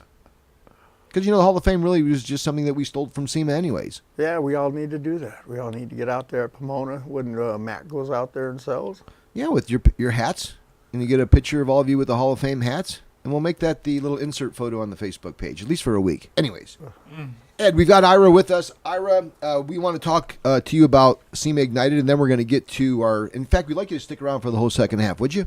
Sure. You took my keys away. Ira, so you've been in this automotive industry like I have. I was talking earlier for quite a long time. You and I started working together. What was it, the 80s? Since we tied Kenny's London Fog to a bar stool, I think. Oh, yeah. Late 80s, I think. I remember us. I was already in automotive. You had come over from the recent acquisition of Sport Magazine. Was that correct? Mm-hmm. And we immediately had that moment. Eyes met. We were running to each other. Our hair was flying in the wind. The sweat. God. And then I realized it wasn't you. And you've been one of my best friends ever since. And now you got some big shot job over there at SEMA, and we're getting in our golden years now. And we've gone through all the... You've been, just for a second, publisher of Hot Rod, Motor Trend, ran so many of the automotive groups, worked with many of the icons like Ralph Panico and John Diana, and worked with many of our peers, including the guy that you work with now, our good friend and leader at SEMA, Peter Macgillivray. Peter, hopefully you're still listening in. He comes in and just does like a cameo, and then, because he's busy. Is he in China now? He's back. He's back? He's back. I was looking at all those photos he was sending, and I really didn't know if he was in L.A., or if he was in China, or if he was in that garden with Diane. Because those black and white photos, your mind can play games on you. I wasn't sure where he was, and then when I started to see the Chinese type in the description, I'm no dummy. Except it was Japanese, but you were close. Yeah, that too. Japanese. All right. So, but he's a photographer. But there's a lot of really great things to describe Peter. He's a very, very good and underrated photographer. Oh, so yes. There's a lot of things about when people take pictures, people just pick up their phone, they take a picture, but what you come to realize is that there's a lot of preparation, and it's deliberate with intent to find that moment that won't happen again, to find that convergence of lines and the way people are positioned in buildings. And yeah, you are exactly right. And you, my friend, are also very good at that. Ira was the former, at the time they called him picture editors for Sport Magazine. Isn't that correct? Mm-hmm. You would always correct me, though. Photo? Yes. Yeah. Hey, have you ever heard from Rick Weinberg? New York Times! Yeah, back at that time, you were running up and down the sidelines at the Coliseum. You were shooting Jack Clark for the cover. You were working with the top editors, the Will Harts and the Davis Millers and the J. David Millers, imagine those guys now in this current day and age with the Stephen A. Smiths and the Max Kellermans. Could you imagine at the time a talk show format with those guys? You were there working with some of those legends in that industry, and that was just back when you were on the stick and ball side. Then you transitioned to automotive and got to hang out with all those rock stars. You done good, kid. Joe Gabriel would be pretty proud of you. Huh? And by the way, he thanks you for all the JMBR gear that he was able to walk away with the last time he Is was that the here. box that you were taking out to the car? Yeah, Christ. It's fortunate because I feel very lucky, and it's having friends like you and Peter and many of the other great folks in the industry who, you realize that people know what they do and they do it right, and it's just great experiences. I mean, we met back at sport when we were going to football games and baseball games, Boxing matches, the Atlanta Super Show when that was going on, and that was big, and that launched Seconds Out in Iron Fist, didn't it? One size fits most. A little inside jokes here. What I was referring to is just back in the day when we were all together. Now, Ira was on the editorial side, producing the content, which if we didn't have the content, in fact, Peter was on the content side as well, there'd be nothing for the sales guys, us, to sell.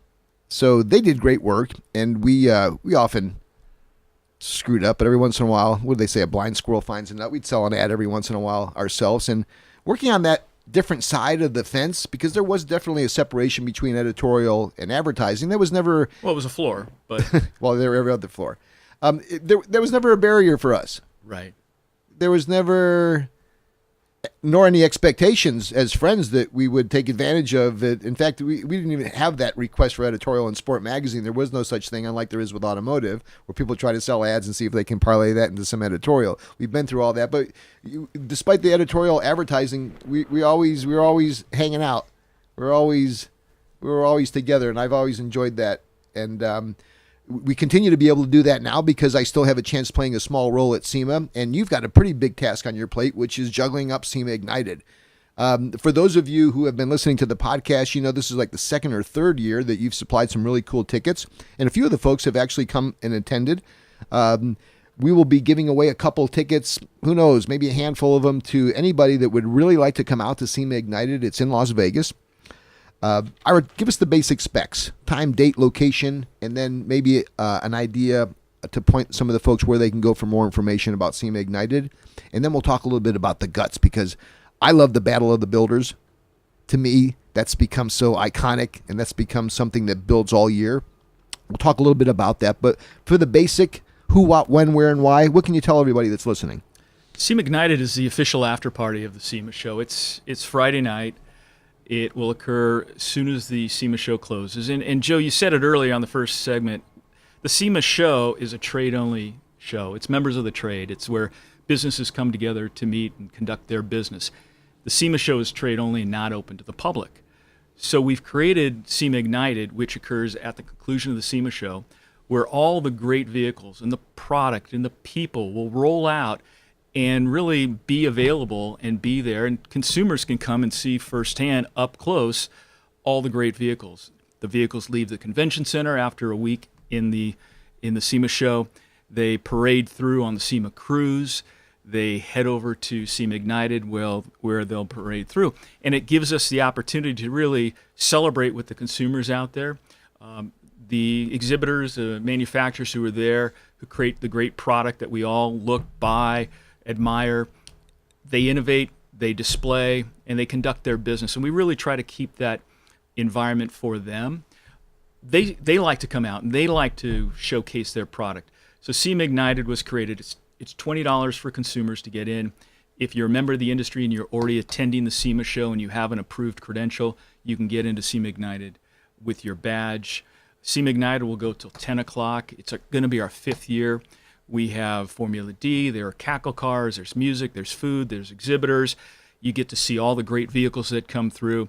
And we crown the Battle of the Builder winner. So we created years ago, this is our 5th year, an opportunity to showcase and then to judge the best vehicles of the SEMA show. As you know, for many years going, people spend all year, they'll spend multiple years building a vehicle to display product at the SEMA show.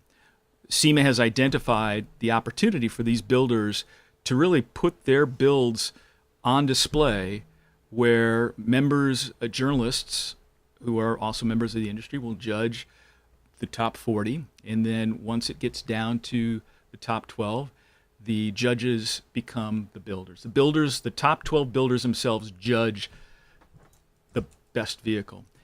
And we see that at SEMA Ignited. We'll see that crowned at SEMA Ignited on Friday. And some of the vehicles that we're talking about that vie for this prestigious Battle of the Builders Award, and many of you have probably seen to me, it's that great time of the year where it's the holidays, and you go from Christmas to New Year's, and then the SEMA show starts to appear on TV around January. And usually it's on Discovery, and you get a chance to see and take a peek at what went on. The Battle of the Builders was a feature and continues to be, and people love it. The ratings for the SEMA show when it's on Discovery go through the roof. And, we all check it out just to see if we're going to have that one little speck of fame in there. I watched it time and time again. I talked to my buddy, Mike Robledo. We always try to get together to watch it. Mike's a pretty active part of what you guys are doing over there as well. I look forward to spending some time there with him. But SEMA Ignited showcases through Battle of the Builders cars that are created by Chip Foose, Troy Trepagna, Troy Ladd, Alan Johnson. You can go on and on. And these are just the guys that we know of from being in the industry. Now, through Battle of the Builders, you've done a great job networking Battle of the Builders at many of the consumer car shows this year, I noticed. Good guys out at Pomona. You've done a good job partnering and making the calls to promote Battle of the Builders. Congrats. There was a strategy behind that to go out there and reach the consumers to make them aware of Battle of the Builders because they needed to find out more about it. When you think about it, how did that go? It looked like it was pretty successful. Well, like when all of us were early in our careers in the industry and somebody gave us that first break, right? We all remember that first break that somebody afforded us that opportunity. And it was really the opportunity to shine and to show what you could do. SEMA's created this program called the Young Guns. And it's a part of the Battle of the Builders where we're trying to find young builders. So we went out this past summer to about 18 events around the country and worked with the regional promoters to host competitions to really find that next young builder, because so many of them follow along the Chip Fooses of the world and all the great builders out there, but they're really looking for that one break, that one opportunity where they can show somebody what they've done. So we created that opportunity, and we've awarded and will award all expense paid trips to the SEMA show for some of these select builders, young builders. Could you imagine getting display. that call? Yeah, that would be great. And could you imagine just going to your local good guys? Where are some of the events that you guys actually went out and solicited the young guns, Ira? We were up in Pleasanton this past weekend at Right. the Good Guys West Coast Nationals, and we've been all the way to the East Coast for truck shows, and New York for tuner events, and here in LA, and all across really the major markets for the categories of hot rod, truck, and off-road, as well as tuner. And the industry is alive and well. It really is. There's some incredible talent. And you see a little bit of an East Coast, West Coast style difference where the East Coast Without a doubt. It's been like that forever. No. Yeah, you see. I'm sure you see it in the mini bikes as well, and what people do. And I used to be into the cars and hot rods a few years ago. Yeah, I would see it. You'd see it. Yeah, you see what, and that's where a lot of people get inspiration, and they find some cool things, and they We'd pick always some hang ideas. out. There's a West Coaster. There's an East Coaster. Look at that. Without a doubt. Look at that. And, even as you and I had, in fact, Peter was on the podcast with us when we filmed live from the Dub show at the convention center. And as we all got our little 20 minutes to go do what we do. I spent my time trying to buy a hot dog, took a half hour to wait in line. But you went and you immediately went towards some of the lowriders and some of those kind of vehicles. We all have that. And as we have those different interests, the beauty of SEMA is, despite the enormity of the show, 2 million square foot plus. That was when 2 million square foot probably just accounts for the interior. Now with what you've done with the outside space, you're taking over the damn town. That's the enormity of the show just keeps growing and growing and growing. There's got to be that light bulb moment for that kid who may have showed up at Pleasanton hoping to get like some best interior trophy, and he gets recognized by somebody, and all of a sudden he's going to be able to take that Camaro, that Honda, that new Raptor, that Porsche, because that's everything. SEMA's everything. Any kind of vehicle is going to find a home there. He gets a little notice, an introduction. Knowing SEMA, they probably had a nice way of letting him know that he had been recognized as a young gun, and we'd like to blow you up and showcase your vehicle and your work and have you come out to the mecca of automotive. You must have been making, you probably went to 20 events. You probably made a couple dozen people's lives getting recognized and having this chance to go out there. Because if you're into cars, there is nothing bigger than SEMA, right? Yeah, and I think it really changes the perspective of a young kid out there, and that was the goal. You have these kids all around the country that follow some of the great builders, and they follow online what goes on and what comes out, the products that come out of the SEMA show, because new products is really where the SEMA show really centers. It's all about the new products. Yeah. And so when these young kids get the opportunity to say to themselves, look, I'm going to work extra hard. I'm going to do what I can because I want to build this hot rod or this truck. I want to be a young gun. I want to have my car at SEMA. I have a shot to go to SEMA. And the work they do is good. It's really good. And it's good because a lot of it is either self-taught or in one case, That's the part I like, self-taught. Yeah. because that's how you learn. And then you're around your friends and they give you feedback and they give you ideas. Now bring one of these kids from a local town, bring him to the big stage, bring him to Las Vegas. Last year we had a kid who had never been to Vegas before. I don't think he had ever been on an airplane. Wow. He gets to Vegas, he's there. Could you imagine? I think he's just looking around. Ira, it's all good. That is through SEMA Ignited.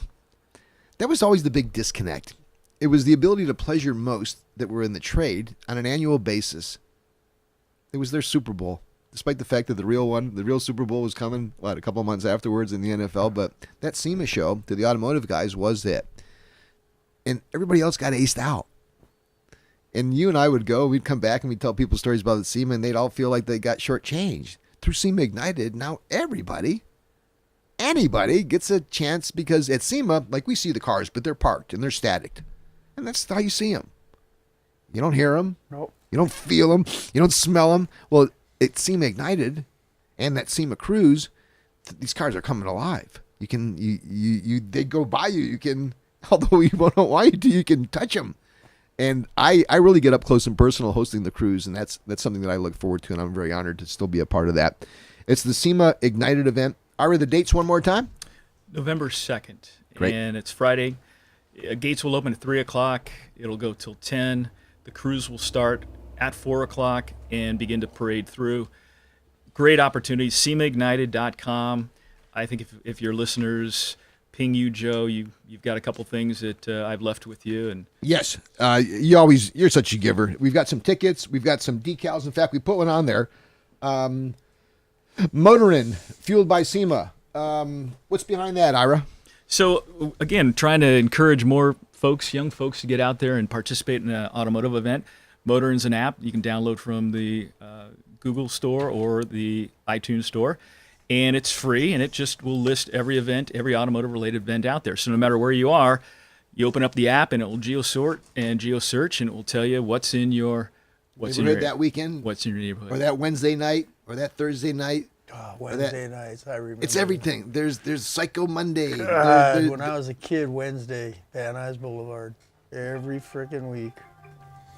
So Ed, what was your hot rod growing up? Oh, I had a couple of them. I had a all metal flake 69 Grand Prix. I had a Model A hot rod with a flathead with 3 2s on it. I had a 49 Merc, black with flames. That's with the one that Chevy gets the most engine. notoriety. Yeah, black with flames with a stock Merc tranny with Zephyr gears in it. I had a lowered 65 Riviera. What else did I have? A 34 Ford There you go. Yeah, he's covered the gamut, and he's quite the painter. That's what I understand. Yeah. Do you still have your 51? I certainly do. Yeah, I got my big fat fender. It's tucked away at a local senior apartment complex where they don't use their parking spaces too often. 50 Ford with the cars on top. Sorry, we're still going Red's inventory. I got a 1969. That's a big Camaro. list. Got a 1970 I had a lot of cars when I was 454 Monte younger. Carlo. I had a 70 was heavily Duster into 340. I had a Porsche GT. Sorry. Ira, look, thanks for being such a great guy, good friend. Thanks for coming on the podcast. Thanks for being a giver. Well, thanks for feeding me tonight. Did you like the sausage and the peppers? It was the best. Gave you gas the last time, though, I thought. Best in town. Best in town? Well, look, it's always a pleasure to see you. Linda was very excited about seeing you. I'm digging it. SEMAignited.com for more information. Come and check it out. If you come and check it out, guess what? Tap me on the shoulder. I'll introduce you to Ira. Ira, it's been a guest. Stick around a little bit longer. Ed, why don't we do this? Let's jump right into those guys on the East Coast. I bet we're going to be lucky. I don't think we're going to get any of them. Probably asleep. So let's talk a little bit about this. As you guys who may have recalled, we started something called the Joe's Minibike Reunion. God, we got to come up with a shorter name. Roll call. Yeah, the All-American Minibike Roll Call. Essentially, it's gonna boil down, Ed, to wherever the hell it's gonna be called. Roll call. By that time, someone else will be taking credit for it. And I think we could really help this and accentuate it a little bit more by maybe adding a registry to this roll call, so that not only will we continue to find folks that'll come up and speak on behalf of what's happening minibike wise in their state, but guys can come in free of charge and have a chance to literally log their name, whether or not they'd like to have their email address listed, but the make and whatever information, just basic information, maybe the year, the make, the model of their bike, and whether it's still active or not. And then we'll start to create a little bit of a registry, just like they do successfully within the automotive market. You know, the Camaro registry, the Corvette registry. We'll do one for mini bikes, and that'll help going forward because you see it constantly. You know, I'm looking for a fender for Heath Kit Booney. I'm looking for aluminum, like me, piston for a Clinton that I would have never bought if I knew it's a fucking aluminum piston you couldn't find. Anyways, so the registry could be another expansion. It's Joe's Minibike Reunion coming up, the 7th annual, October the 13th, right here in beautiful La Crescenta, California. My wife will kill me if I didn't remind you about that. Let's get on the phone, Ed, and let's, you want to make a bet? How much do you want to bet that that our plan callers are going to be still up or not? I'm going to bet, I'm going to call Brad DeMoisey right now. Hopefully he's still hanging out. So you're kind of leery about him. No, I'm confident. Otherwise, I wouldn't call him first. I'm going to say that Brad, because he's with his buddy Eric Swingle, not Shingles. I told him I'd say that 3 times. Eric Single. Whatever. W. Try to say Sebergandio, okay? 5414. This is Brad DeMoisey, and Brad's out in Romulus, Michigan. I met Brad when we did the little meet and greet in Detroit. Brad and one other person were there, I think, if I recall. Who's that guy? Hey, Brad, it's Joe and Ed and even Ira from Joe's Minibike Reunion podcast. Are you still up, brother? Yes, sir. Thanks for hanging in there. How you been, Brad? It's been a little bit since I've seen you or talked to you. Yeah, not too bad. How about yourself? Another night in paradise. We're getting bit by flies, but we got a lot of the CRC. Oh, sorry. A lot of the CRC carburetor cleaner. They were trying to kill him. Brad, what's happening? Is Eric still with you, or did he call it a night? Yeah, he's here. So Eric gets a lot of shit with the name. You know, I get a lot of that with a name like Sebergandio. You probably get a little bit of it with DeMoisey too, don't you? Yeah, nobody ever says it right. So it's Swingle. Like it's Eric Swingle, not Shingles, right? Correct. And it's Next Level Mini Bikes. I see that online. You guys got a lot of cool stuff going on. How's Eric doing over there too, Brad? Is he doing good? Yeah, he's doing good. So you've been a pretty busy beaver, and you were probably one of the most buttoned up guests that I had on the show. I was showing off the fact that, see, I don't even do this. Brad had a nice little itinerary, as well as a little... Oh, yeah. Look at that. Yeah, huh? I said, damn, dude, you ought to get your own show. Hey. So let's jump right into it, because it is kind of late. What time is it over there, Brad? About to be midnight, 5 till. Oh, damn, What? brother. Thank you. We'll have to send you some Evil Ed autographed garb for staying up late and send something for Eric, too. There you go. Appreciate that. The only thing we have left is extra small, so you guys fight over that. Okay, let's talk about. Oh, here we go. Liz excited to see me. Look at our beer's overflowing. Hey, Brad. Let's talk a little bit about that Southeast Minibike Reunion show. You sent me a little heads up flyer on that. I shared it. You seem to get some good response. What's going on with that? When's the date? What are some of the classes that you guys are offering, and who's stepping up supporting you guys as sponsors? That's going to be on the 23rd of September. It's Sunday, the 4th Sunday of September this year. It's actually going to be the first one I'm ever trying to put together, so we'll see how it turns out. We're giving away 8 trophies. We're doing classes. We're doing the drag bike, new school custom, old school custom, original bike, rat rod, people's choice, best of show, and more than 2 wheels. So you've got about a dozen classes so far, right? Yeah, about 8. Let me give you a little advice as a promoter as well, okay? What's that? First of all, I want to say congratulations because it takes a little bit of talk. Everybody talks about doing an event, but it takes a little bit more than that to actually do it. So congratulations. Give yourself a pat on the back for at least doing it, right? It's all about it's all about just enlisting other people to help you out. And I'd like to do that as an example. So I'm looking at a few hats. I think they're dated. They may be from the mini bike show from last year. I typically have some left over after every show. I've got a handful of hats and some T-shirts still left over. Forward me your address, and I'll do my best to get them to you before the show. And if I don't, because it's and if I don't get them, you can just go ahead and offer them a certificate for a free Joe's Minibike Reunion hat or T-shirt, and then I'll make sure that you get to them shortly afterwards. But we'll support you.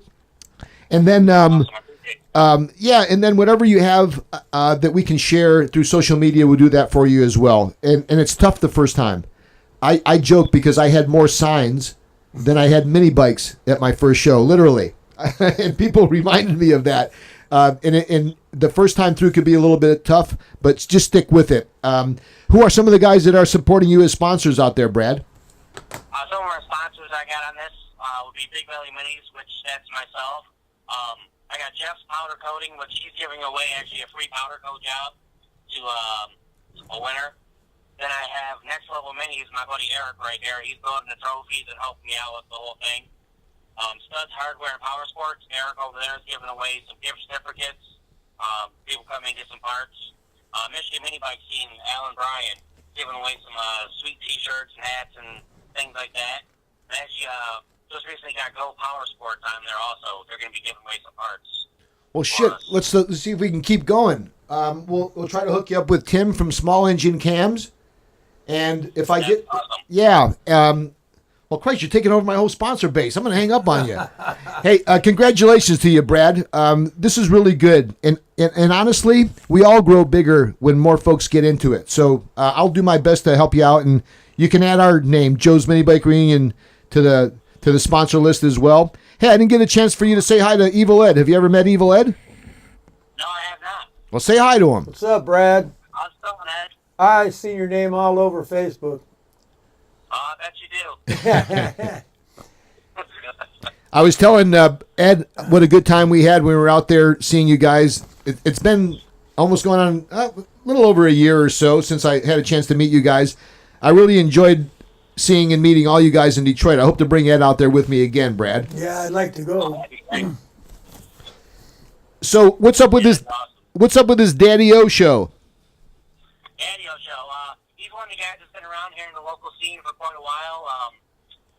Pretty good name in it. He's got a show coming up. It's his 5th annual mini bike show in Swap Meet. He gives away trophies and that. It's just a good time there, you know. That's coming up. That's the 9th of September. Where is that? That's in Inkster, Michigan. About 20 minutes, not even 20 minutes from my house. Is there a particular venue where it's going to be held? It's a clubhouse. I'm not exactly sure what the clubhouse is for or anything like that, to be honest with you. Just some building they have there. I don't know if he does a storage there or something. I can't tell you. So most of the locals would pretty much know of it. For those folks that may be local, or maybe you got the attention of some folks that are out of state that may want to check it out, where would you suggest that maybe they find out some information if they're interested in the Southeast Minibike Reunion show or this upcoming Daddy-O show? Is that something maybe you can help them out with? Yeah, I've been posting the flyers all over. I can send them to you so you can share them as well. I've been plastering them all over the Minibike pages, Minibike Nation, Michigan Minibike Scene, a couple other local pages and that. But I've been plastering them everywhere I can. I've had, I don't know, about 300-400 flyers made now. I've just been putting them everywhere. Shameless self-promotion, Brad. Good for you, buddy. Is that warehouse where they have? Is that 1%ers there? Their little clubhouse. Couldn't tell you. Just 1%ers there. No one wants to ask. I was part of the 1.5%. I was. Yeah, I was supposed to be eliminated mathematically, but I'm still here. All right, so we've got the. Okay, here's the big question. Go ahead and ask it. Ugly. Is it Ubly or Oobly? Ubly, Michigan. Oh, that's a good time. See? What did you say? Ugly. He All said right. lovely. Well, then you won the prize, Ed. So the Ubly trip, give us a little recap on that. Oh, man, that's a blast every year. It was a pretty good turnout this year. It was, for the ride, I'd say there's probably 75 to 100 bikes or so on it. We do a 50-mile ride from the track actually over to, Lake Huron, I believe. The cops don't bother you? Yeah, we go all over to Lake Huron and back. It's a 50-mile ride. Man, it's a blast. Police friendly? I've been going out there for 3-4 years. I haven't seen a cop one. Sounds like a yes then. Yeah, I've never had a problem out there.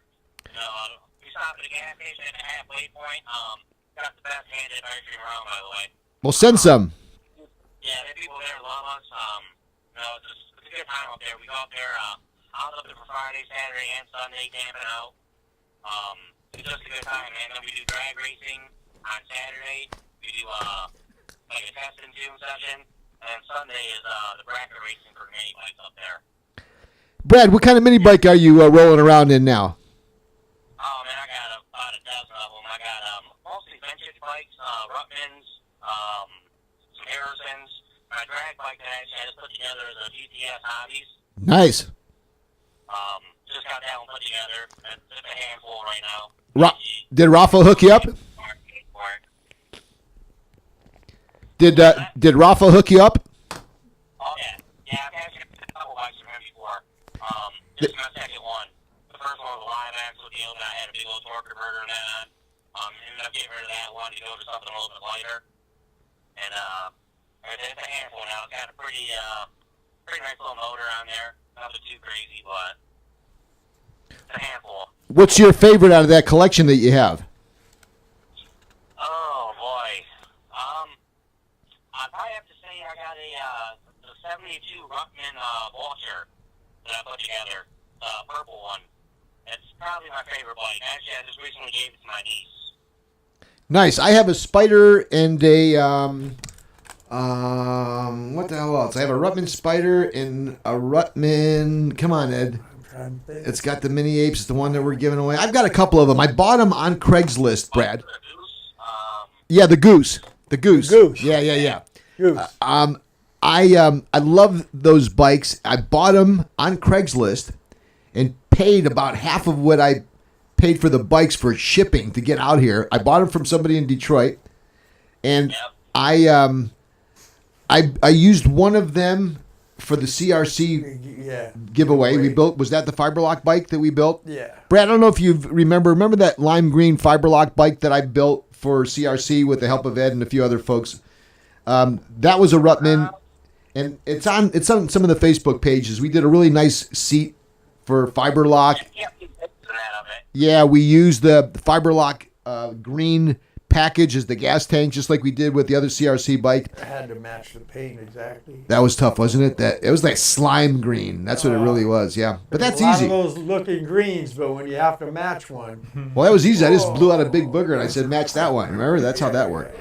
And then we built that CRC bike, which was my Taco Frioli, right?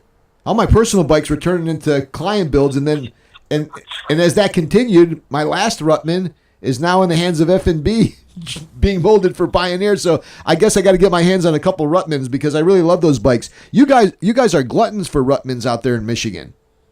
Oh, they're everywhere out here, man. Well, find me one, brother. Keep an eye out for me if there's any good ones. And let's do this. We got to get on to a couple other folks. Right now.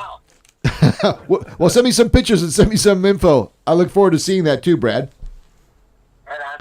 Hey, how about some, give me your top 10 list for racing and get a couple shout outs in, and we'll look forward to talking to you the next time.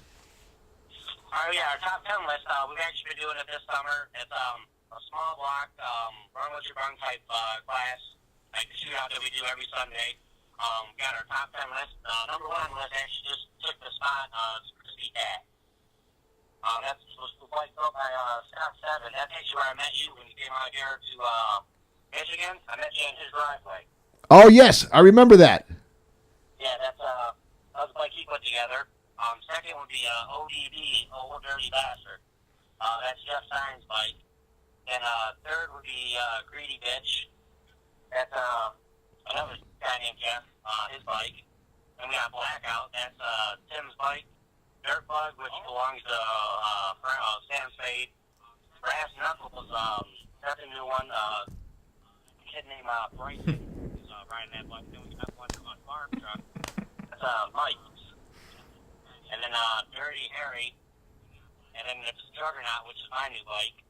And the last bike on the list is owned by a guy named Robbie. I don't know if he's even got a name for that bike, to be honest with you.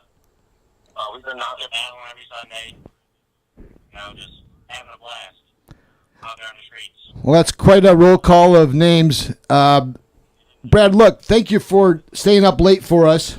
We know that the mini bike scene in Detroit is huge, just like it is out here in LA.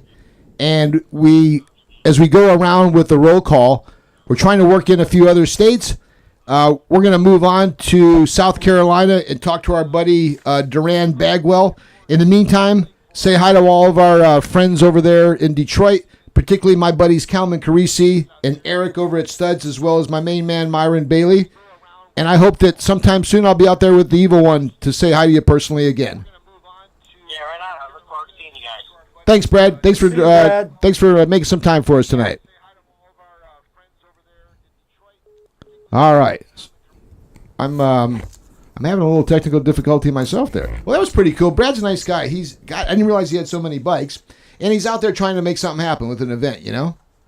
Getting through that first year is the toughest one. So I'll make a little note, Ed, to send him, what did I say? I was going to get him some hats and T-shirts? Something, yeah. Some T-shirts and hats. We got to get you to sign them. They love that. I autographed a couple of them. I sent them. They sent them back. Yeah. You know? It's like, Christ, they pay a premium. Your name's too long. Takes up I just the whole put Joe shirt. on there. Oh, you didn't put your last name? Oh, Christ. All right, so I got to send hats to this guy, Brad.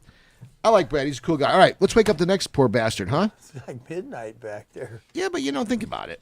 Friend to me, bikes, you ain't doing shit anyways. Come on. All right, here we go. 1-8. Oh, I can't say it. You know, I think I mentioned our buddy Kyle's phone number on the last podcast, the guy from Indianapolis that we didn't quite get to in enough time. I bet we get somebody fired over this. This poor guy is probably like this. No, Duran's going to stay up. You kidding me? Son of a gun. He's probably been in a band. He's all amped up. Duran. Oh, that's the other one. All right, let's go. Roberto Duran. Hey. Oh, look at that. One ringy dingy.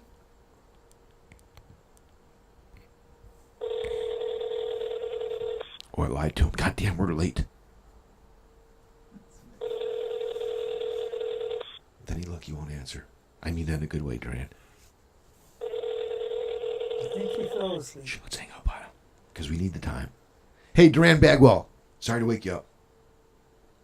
Or sorry to not stay on the line for you. We realize it's way too late, brother. We ran long. I got big guests tonight. You know? We got Bob, we got Ira. Christ, I got you. We went 20 minutes with you about the friggin' truck and the whole... What the hell for? Well, because you got lost going to the event. If you didn't get lost going to the event, I could have cut that story for 10 minutes. That was my first time there. Oh, you know. He only got halfway done with his car list, too, by the way. You fucking lost 3 times. You went to 2 places. No, You but got his lost- list of cars he's owned. He's Oh, only halfway please. done. You still... I don't know, you got 54 Hornet. The whole 58 Ranchero with a 70 Lincoln 460. I'd die for that car now, right? C6 tranny. All right, so there's been some questions that. So what's the deal? The questions are supposed to go to Brian, and someone else is answering them online. Yeah, that's what I heard. See, so I can't even figure out who it is because I don't have the time to go through all these lists of people. Let's go here. Let's go to Brian. God damn. I got to call Brian from... All right, so we've asked you to send in your questions that are technical related through the scroll on the Facebook Live comments. So I've seen a handful of questions. I think most recently I saw some questions from my buddy Joe Broussard. Joe's another one. Joe had to pay for the extra shipping on the free shipping T-shirts. What are you gonna do? $6. Christ, you don't got $6 of value in the podcast? Come on. All right, here we go. Hey, you know what? What do you say we start selling these guys' phone numbers, Ed, for extra money? Like we'll sell them Brian from F&B. All right, let's try them. Can I do it there? No. Hold on, Brian. Brian, can you text me in your, should I call him on that one? Brian, can you text me your number while I go through here? Oh, here we are. A lot of swear words in my texting back and forth with Brian. All right. So Brian Franquez, those of you who have been following the podcast, he handles a lot of stuff for us. They're working on our Pioneer giveaway bike now as we speak. He does going solo. And for whatever reasons, I'm struggling finding this. So we're going to do one last thing here. Brian has had our support because we use all of his products all the time. They'll be out at Joe's Minibike Reunion. His brother Frank recently got married, so congratulations to Frank. Brian, if you could fire me back your phone number, if you don't mind, on the text. Otherwise, let's just go here and hit you on the Facebook Messenger. I hope that we give him enough time to finish that bike.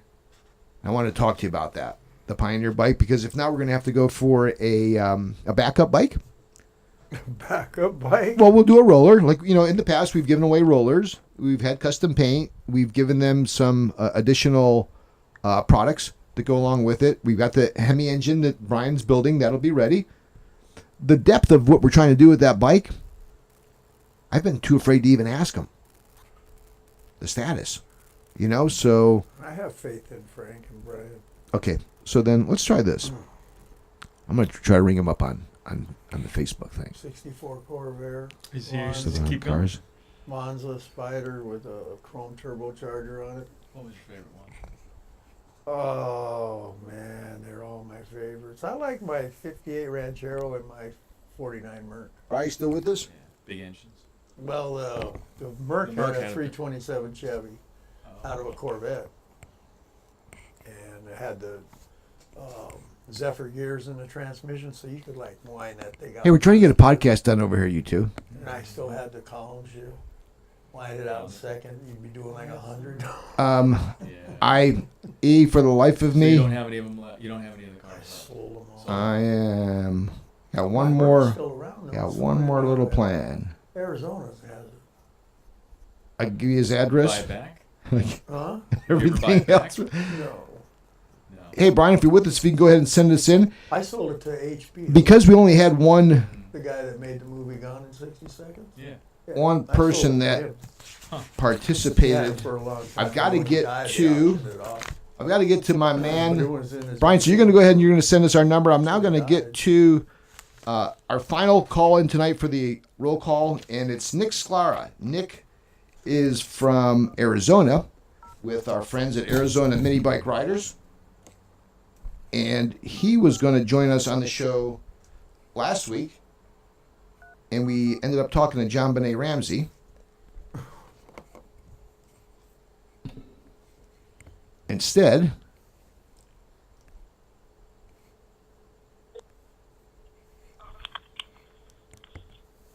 hey Nick, Hey Nick, can you hear us? It's Joe Ed from Joe's Minibike Reunion podcast. Sorry to keep you waiting, brother. Oh, man, I've been away doing my thing. What's up, fellas? What's Joe, going man. on? What's happening? Hey Sounds Nick, like you're wide awake. Oh, dude, I'm freaking in Arizona. It's year-round mini biking. I got tomorrow off during the week. Doing my thing. Got a long weekend too, huh? Right, for sure. How you guys been, man? I'm doing all right. All right. I'm doing all right. Ed recently got back from a ride with Jake Moe and with Alfredo and some of the other guys. You've probably seen some of the pictures on the Facebook stuff, Nick. It was a good time. Man. Yeah, he showed up like a stud with 2 bikes. It sounds like he had a good time. He got lost a couple times, though. Oh, yeah, that's kind of how it goes, man. Like, people, you know, it's got to be an organized event. Tell you, when I go back, I won't be lost. It's tough to keep things. Right, for sure. When you now, how big of a group was out there, Ed? Did you figure out? So, actively, I mean, so we have the Arizona 20, Minibike 25? Riders Facebook group. So, like, probably like 3 years ago, like Jason and Dallas, everyone, you know, has mini bikes out here, but there was no, like, central hub for us. So, pretty much Jason was like, well, No meeting place for the 1%ers, huh? Yeah, pretty much. It's just mini bike life. Momentarily being a badass. So, Nick, you stepped up with some of the other guys there, and you guys kind of rallied the troops and put some semblance of like organization and had a little bit of a focus on things. Kind of took it from just freestyle to maybe reining it in a little bit, huh? Mini bikers are cheap and they do their own thing, so pretty much everyone branches out and has some common interest. Mostly it's let's just go on a ride and do that. And so it's just trying to have some kind of organization of a planned route. What are we going to do as, you know, a group and a page, and, you know, bringing people out of the woodworks who want to be active and ride and participate, you know, freaking maybe meet up with you guys one day, just being active in this whole little activity. That'd be cool. Yeah, we actually had a few folks, Dennis Carpenter, and a couple other guys from Arizona had come out. I think that John Bennett, who was on the show recently, was mentioning in a post that he was coming out. Look, we'd love to have you guys out. If you come out, we'll make it worth your while. I'd love to have the chance to not only meet you guys and say thanks, but you have a chance to meet some really cool guys and see some really cool bikes, as well as we have a chance to meet you and see your bikes. Now, when you guys are this Arizona Minibike Riders Club, how many people? I'm not sure if I heard you clearly originally. How many people are in that group? Well, I guess kind of deviated. So we have 1,500 members on the page, but I would say, you know, I think we're around 1,000 who were in Arizona, but actively riding and participating like a mass event, we probably have about 100 people that we can gather, like for our hood ride. You know, when we say let's go out and have some ride, some fun, we're literally just trying to keep some kind of momentum going with this for the next generation. And honestly, that's what, with all these stupid, you know, China things, these engines we love, they're keeping everything going. My kid loves this whole thing. He's like, dude, you're a badass, Dad. I'm like, for sure. Well, that's what it's all about when you think about it. It's having some fun with them yourself, because you remember it back when you were young, but then having that chance to kind of hand the wrench over to, in your case, your son or anybody that's younger. They're great. They're great launching pads. We've got Ira from SEMA here with us, and many of these mini bikers, especially those of us who grew up with them, you automatically morph into a hot rodder. Yeah, and you know what? Because of that, the good thing with Arizona out here is people don't realize the diversity or like the history, I guess, that we have around here. Honestly, we do have like Mike Clements in the go-kart and engine building scene that lives like within my 5-mile radius from me. That's and you're cool. like, oh shit, small engine Cam sells his shit. You know, that is badass. Yeah, Mike. Down like a half hour away from me, we actually have the Coleman Power Sports factory, their warehouse. Yerfdog go-karts, Yerfdog mini bikes have all been made right here in Arizona. And the cool thing is, for you guys, you may even see them, because I know last year they went to SEMA, and they had like this big wooden trike thing. Yeah, I was there, and I met with they were in the Upper South Hall because we were talking about all these segments of automotive that are at SEMA, similar to like your Osh hardware store where you have the electrical and the plumbing and the outdoor supplies. They had an area specific to power sports, and I ran there because of the fact that not only was Coleman an exhibitor there, but they had a promotion where they were giving away one of their trikes because they were pushing the trikes. Oh, that's awesome. See? I think they may have had two, if I recall, Nick, maybe one of the mini bikes there. Adjacent to them, there was another company that was selling kind of a myriad of different style ATV, UTVs, and they had a couple mini bikes there. It was nice to see anything that resembled our hobby shaping or taking somewhat of a form at SEMA. I've been doing a little bit of covert work by bringing up mini bikes while I've worked there intermittently. I brought up a Ruttman one year. I brought Frankenstein. I'll be bringing Micro Roberto. I've had a CRC. Yeah, I've had a CRC custom bike that was Ed helped put together. We had one for Fiberlock. We had Frankenstein in the NHRA booth at SEMA. So we probably have had a handful of bikes that are mini bikes, not custom motorcycles. And I'll tell you what, people love them. People. No, absolutely. I mean, that's why they were around in, the 60s, 70s. I skipped that generation as a kid. I had dirt bikes and quads and three-wheelers I was racing in the 80s. And, like when I became a man, I was like, hey, these things are awesome. Yeah, there's that. I tell Ed, it's like having a supermodel and a puppy and walking down the street when you have a mini bike. Everybody stops. Oh, Ed is an instant chick magnet with that then. Oh, sure. Yeah, Better than a puppy? So, Nick, if folks want to find out a little bit more, I know that we gave out some information through John about the Arizona mini bike riders, but I'll ask you the same. For folks that are either local listening or maybe folks that are planning on spending some time soon in Arizona, where do they find out how to hook up with you guys? It's literally to just stay pretty much on the primary hub, which is Arizona Minibike Riders page. Everything is pretty much posted there. If there's any active member that has even the faintest idea, like, hey, I'm going to go to California. Is anyone out there riding? They'll post up, and someone can just kind of follow there. So I kind of made it like a little branch where I did American Mini Bikes because I was like, I like what you're doing, Joe, and I'm always buying shit. Maybe I should call and see if I can get a sponsor. So I have like Rex at Robert Sport Tubes, who also comes out of Arizona. He's in the go-kart scene and all that stuff. He pretty much said, hey, yeah, I'd love to freaking hook you up with some pipes and give me a shout-out. So shout out Rex. Well, shout out to Rex. And Nick, I got to tell you that I love hearing that. Just ask for the order, man. Yeah, and that's all that my goal was to do is I wrote these companies like Coleman. So if you see Coleman say, hey, there's a lot of active Arizona minibike guys. There's a guy named Nick and the AZ Minibike Riders actually tried to get you guys to sponsor them. Like, we had the thing set up. We were trying to get Coleman involved with our flat track end and have them put about 5 bikes out there for the season and just let random riders pay their class, race their bikes, hang their banner. So some reason they decided to go with the Gambler 500, which looks badass. So hopefully we can get involved with that too. Well, here's the thing.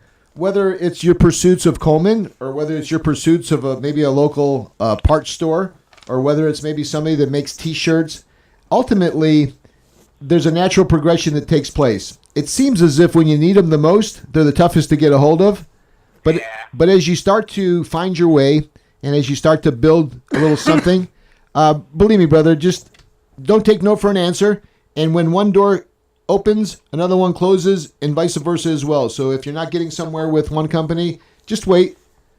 Be patient. And that's where our local guys, sorry to jump on you, but that's kind of like where our local guys with the riders, that's where we come from, we just pretty much help each other out with everything, and then we have like local, we're trying to build up like a little stud, and it's just a central hub for someone to go chit-chat, mini bikes, hang out once a year, do like a little show.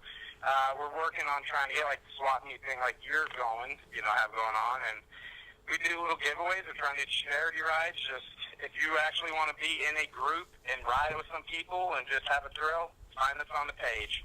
If you want to get free giveaways and stuff, find us on the page. We're all doing the same thing, just in different states. Hey, I'm going to let you go in a second. I was looking at a bike that was built by one of your friends. Is it Joe Petraglia?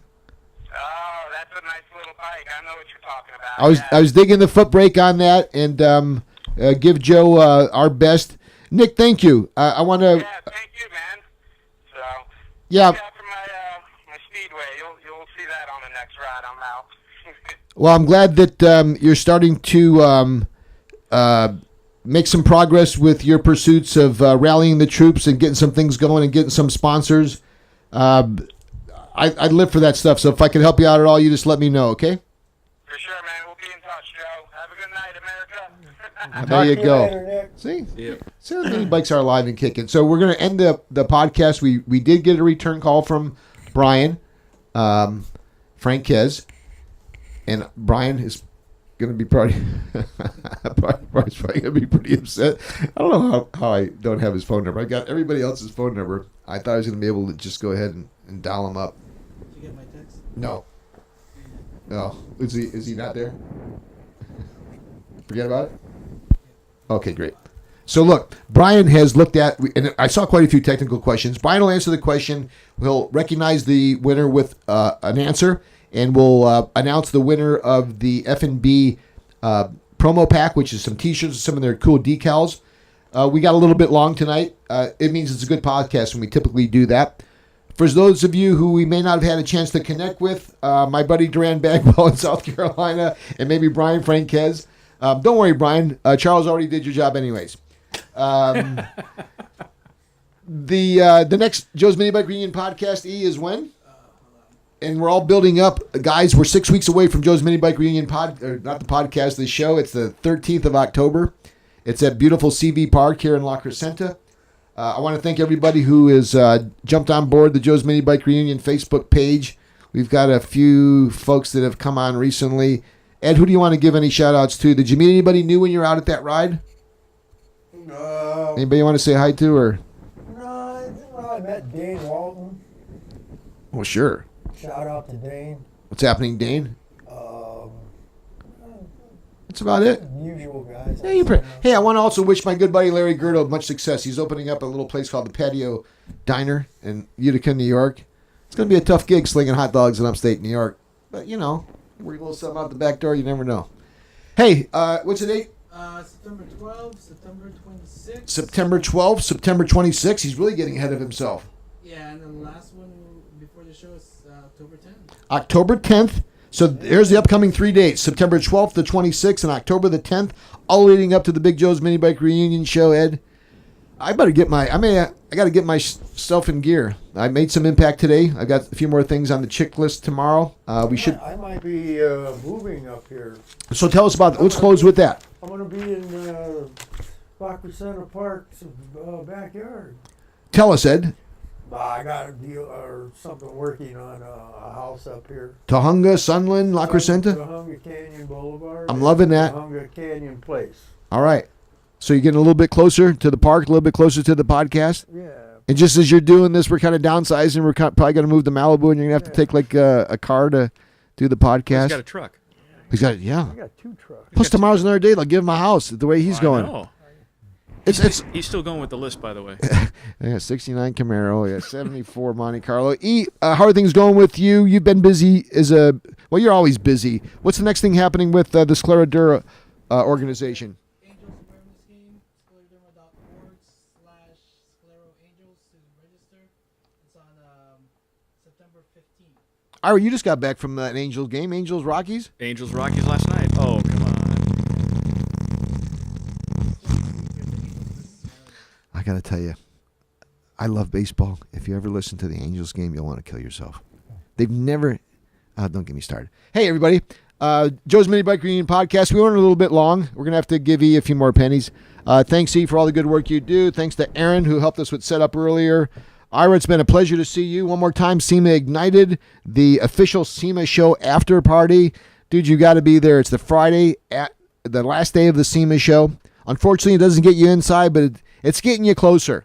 And I'll tell you what, if you're a consumer and you go to SEMA Ignited and you realize that you're in love with this segment of the automotive industry like millions of other folks are, and if you're focused, you can get inside that hall. You can get a job in the automotive industry. And SEMA can help you out. Check them out at SEMA.org for more information about that. And, hey, you can say everybody that talk to everybody you know and tell them that you know Ira Gabriel, head guy at marketing at SEMA now. Because you listen to him here on Joe's Minibike Reunion podcast. Evil Ed, thank you. We'll see you on the next one. Yep.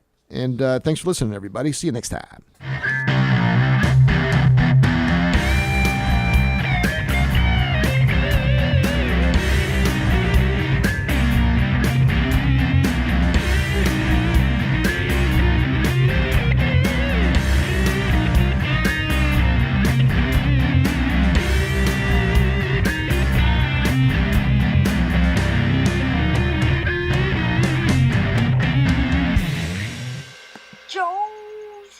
Minibike Show.